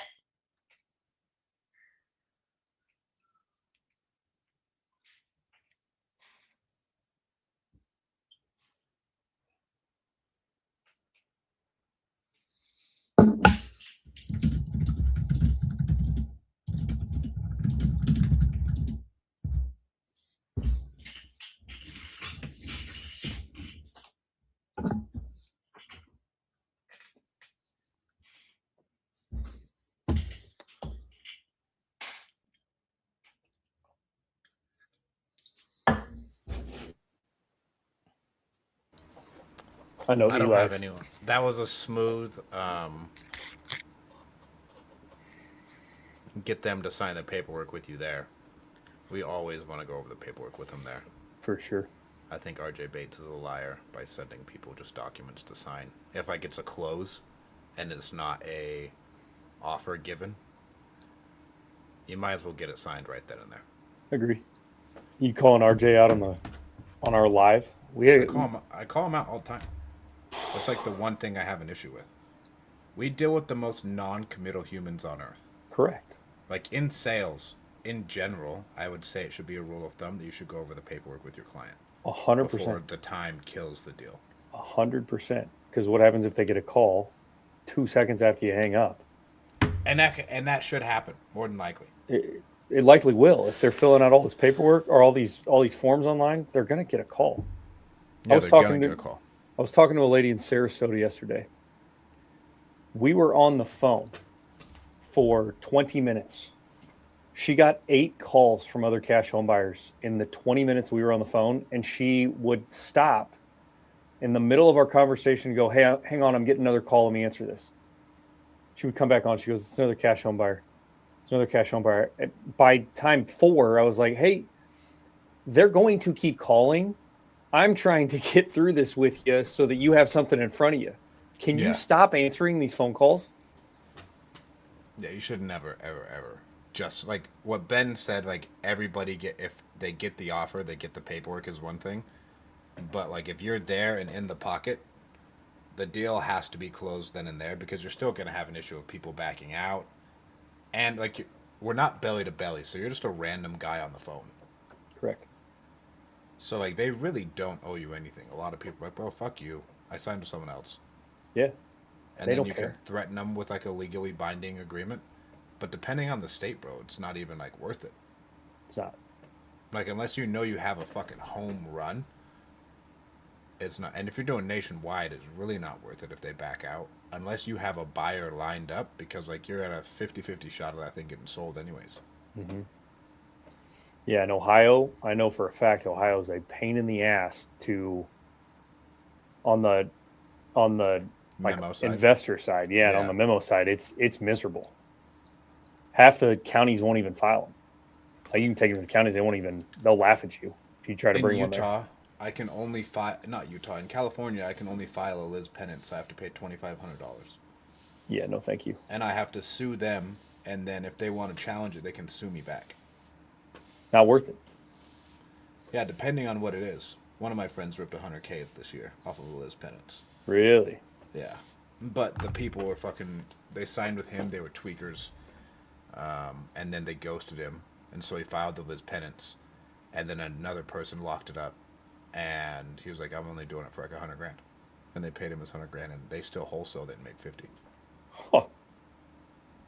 Yeah, you guys deal with different price ranges out there. We don't have houses in Missouri that you could do that to. It was like a $500,000 house.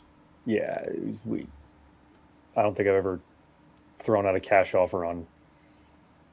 Or I don't think we've ever locked up and been able to wholesale a $500,000 house in Missouri. There's just not that many of them. Really? Yeah. Yeah, I mean, like 300 to 500 is where I like to be. The 200 is still solid. Under the $100,000, I don't like. Yeah, that's just those are the ones that we'll take down. In Missouri. Yeah, Missouri or Kansas. Nationwide. Yes, for sure.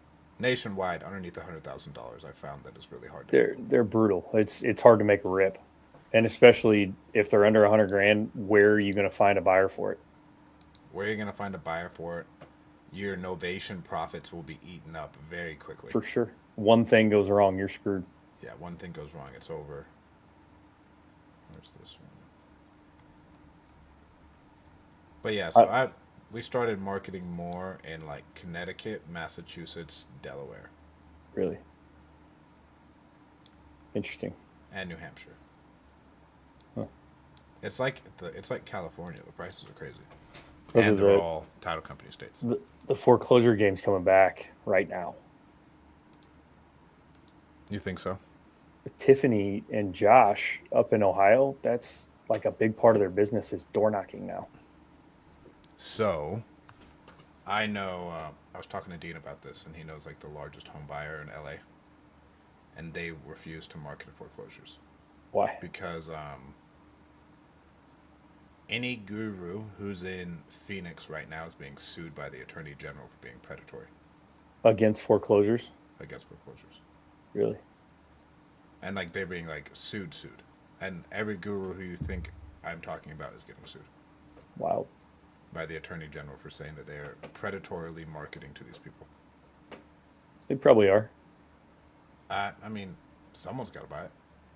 I hear you, but you also have to present it in a way that, actually adds value to the homeowner, not, hey, you need to sell your house right now. There's a guy in our market that a couple years ago, what he was doing was going to people in foreclosure, walking in their door and saying, hey, God told me that he put me here for a reason. And the reason is to buy your house to stop you from going into foreclosure. What? Yeah. Did he go to jail? No.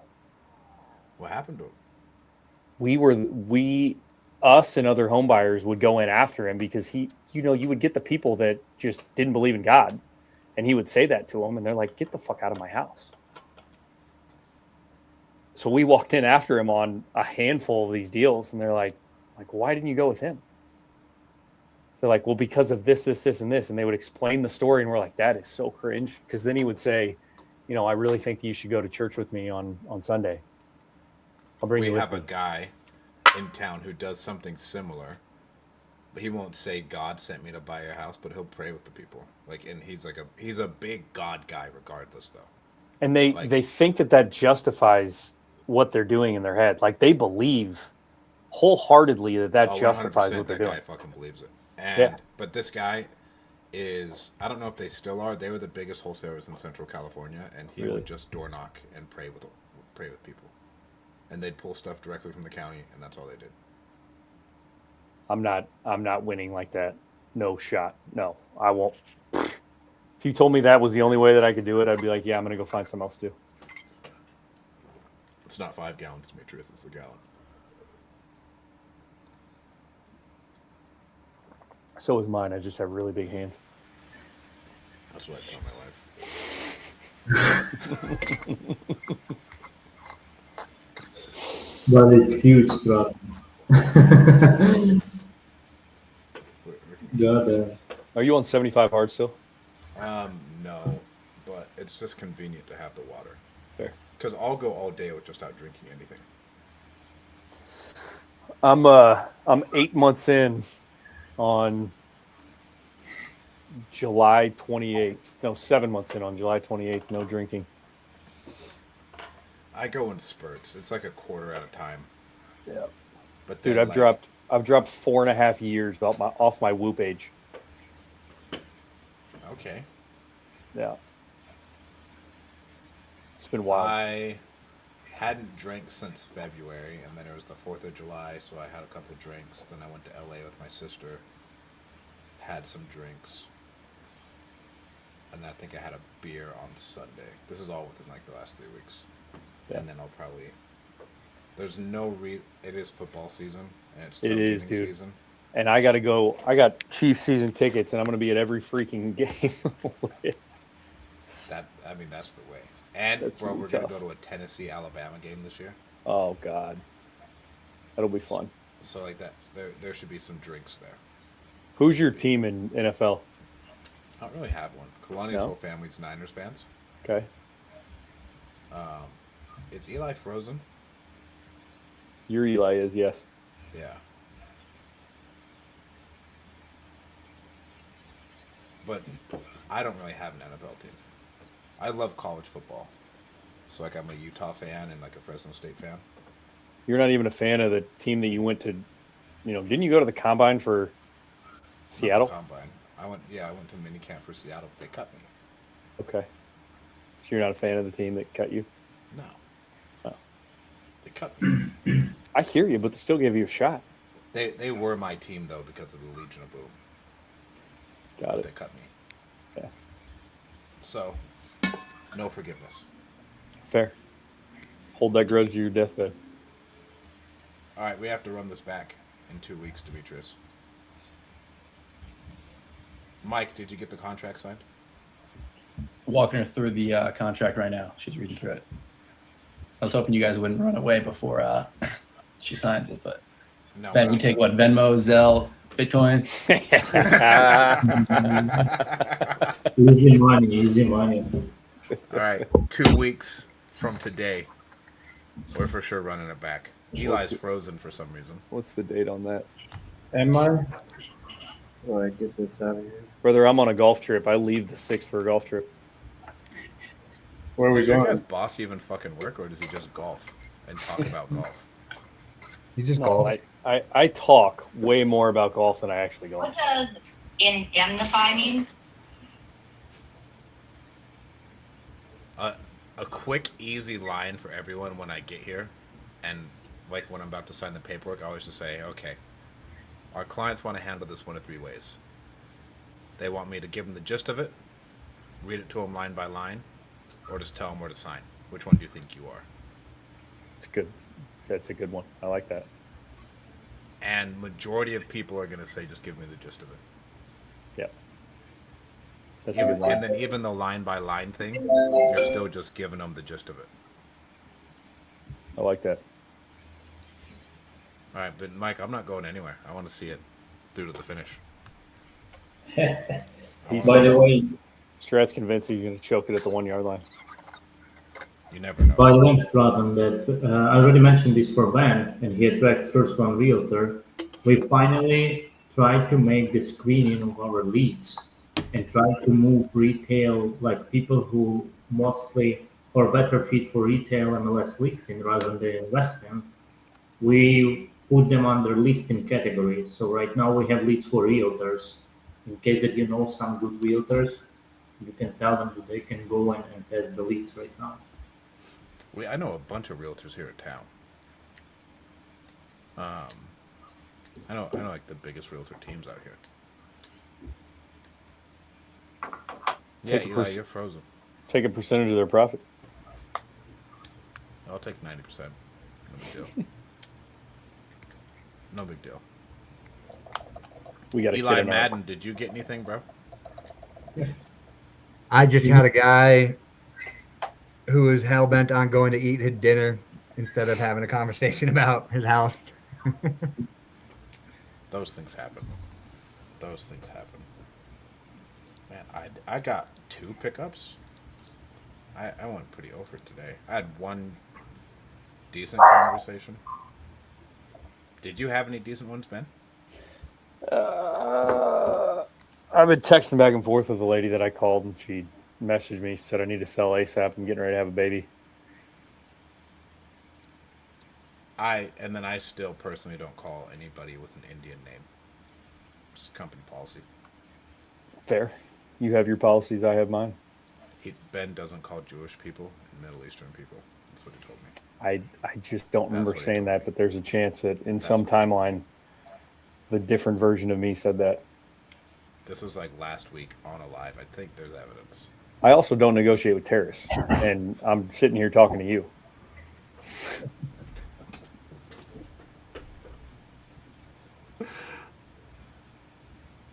All right, who else we got? Mount Vernon, Washington, Kansas.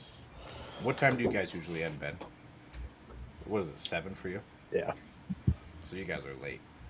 Yeah, we got guys all over the place, though. So we got one guy in Puerto Rico, one guy in Florida, one guy in KC, Eli's in Colorado, Mikey's in LA. Oh, Mike's in LA? Mm-hmm. Formosa Beach.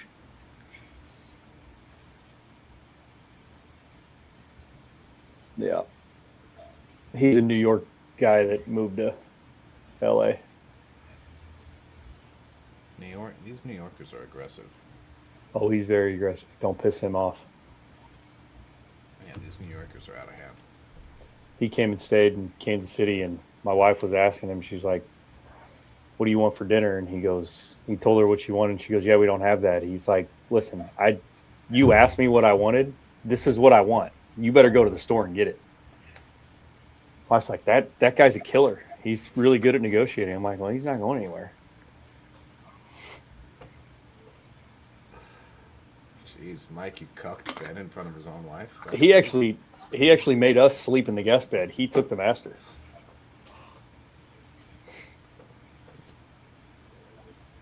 Surprised he even let you stay at your own house. Oh, I know. I had to negotiate to even stay inside. He's like, "There's a shed out back. I know. We'll sleep out there." Eli, can you talk? I can't hear you or see you, bro. Yeah, I don't know what's going on my camera. Have you had any pickups? Just that one lady that was it. Brother, Well, I think that too. if we have anybody with epilepsy watching this, they're off the call now. They're in a seizure.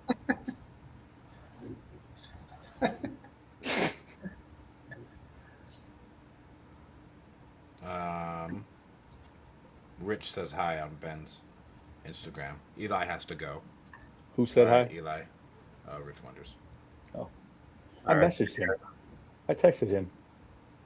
Did he never text you back? Uh-uh. From when I put you in the group chat? Yeah. Unreal. Just try again. Okay.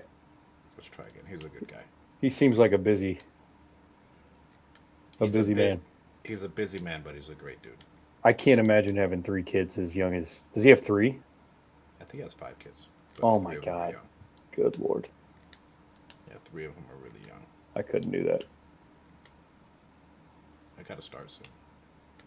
I'll have 6, under 6. I'm working on it. Peptides, bro. What's crazy is that proof asks people these multiple choice questions, and a lot of times they just don't know the answer. So it's asking them what year their some kind of car was that they owned. Yeah, it's verifying that they are the right person, so we don't go through the same thing we did with Stratton. Oh, too soon. Did we own a 98 Chevy Cavalier? Too soon. Yeah, sure. That red one, right? Yeah. Okay. Well, Too soon. Still don't have my money, by the way. Oh, are you still locked out? Dude. I thought they said to be the middle of July, you were supposed to be open back I got up. a notification at the beginning of July saying that they wanted more time. For what? I don't know. Is there a significant amount of funds in that account? There's a decent amount of funds for me in those accounts, yes. Sorry, Zeno. Yeah, this month has not been pleasurable. At all. Oh. It should be over by the end of the month. That's good. We'll see. If you do not bank with Wells Fargo, you should get a new bank. Yeah, we don't. Your boy's name's Zeno, right? Yeah. We inherited a cat at our land named Xena. You inherited a cat? Yeah, we bought this house and moved to land, and they said, "Hey, we're moving into an RV. We can't really take the barn cats with us. Can you guys just keep them?" The cats live in. Keeps mice out of them. Oh, it's fantastic. They keep mice. They kill snakes. It's wild. These things are aggressive. They'll just like bring them to the front porch and drop them on the front porch. I'm like, dude, I don't need a snake on the front porch. Can you get that out of here? I'm going to look into this proof signing. It sounds like it's a little bit more friction, though. It's a little bit more friction, but we made a video that we just send to homeowners and they walk through the video while they're doing it. But it prevents those situations that we just had. You're not wrong, bro. Well, these guys, the hard part is they may just not have any right to sell the house if it doesn't go through a probate. And then if the bank Correct. wants it. We have one in Bakersfield right now to where we've had to get an extension 4 different times. Woof. With the fucking county of Kern. And the bank is like, this is your last extension. Anything after this, we're just going to take the house. And That's the no county fun. of Kern doesn't give a fuck. What do you set to make on it? I have like 12 in it that we've had to front the guy. Yeah, that would suck to lose. Yeah, and then we should make like 27 on it. Nice. So it'll be a hefty swing. Yeah, that's a lot of cash coming back. Yeah. We just closed our biggest real estate bees deal out in Ripley, Tennessee, with a bunch of cash that we had to put out up front. Novation? Mm-hmm. How much?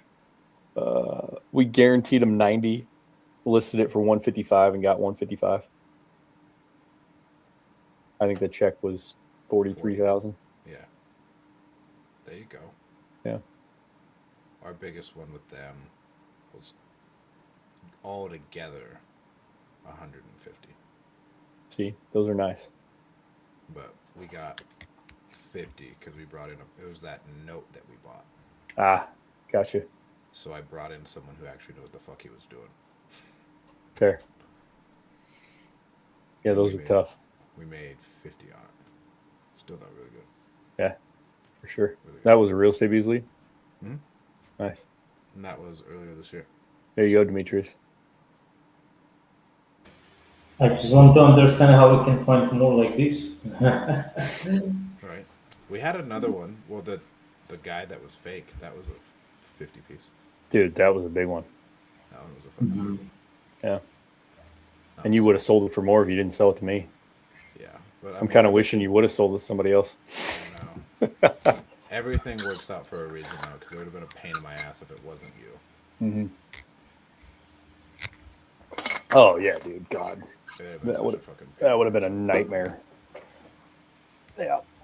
But that's happened to multiple people lately. Yeah.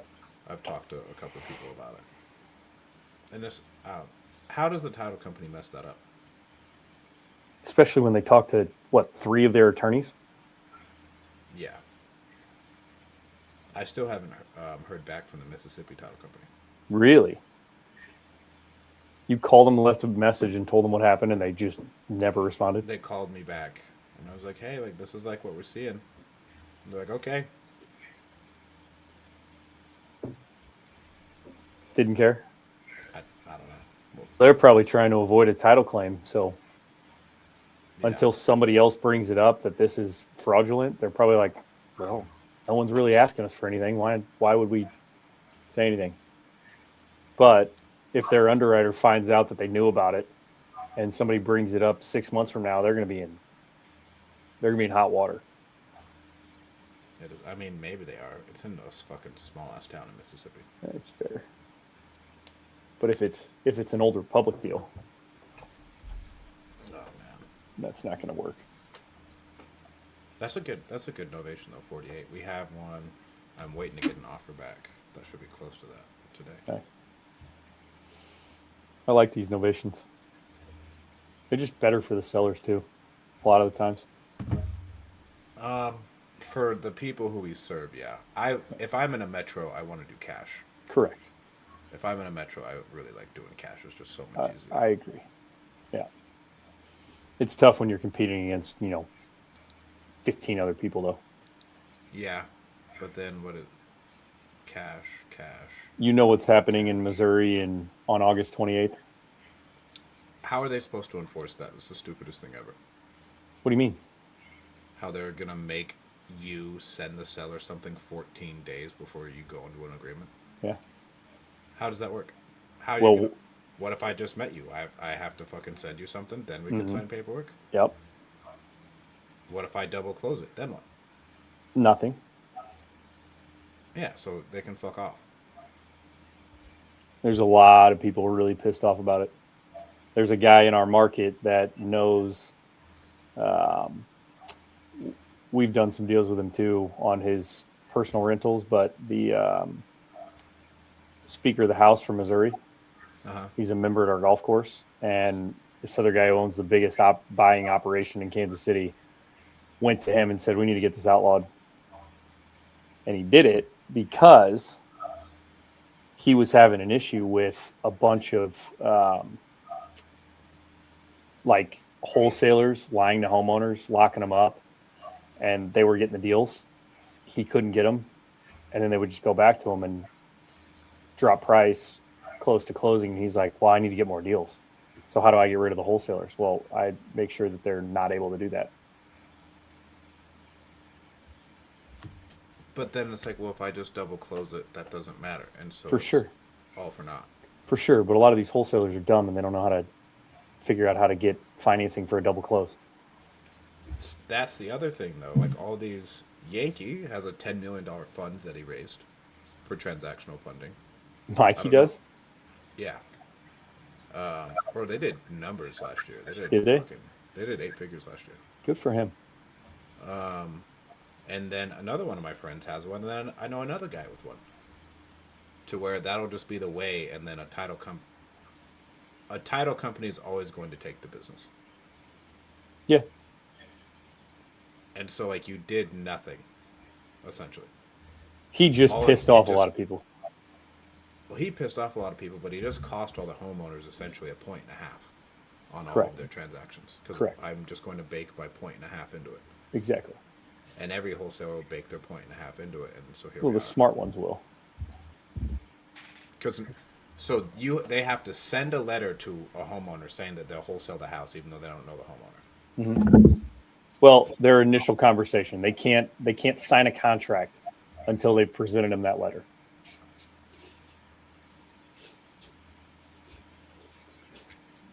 Yeah, the next step, exactly. But the next step that he's trying to get past, and that's what they're actively talking about in the state right now, is every single person who's in real estate doing any sort of real estate transactions has to be a licensed agent.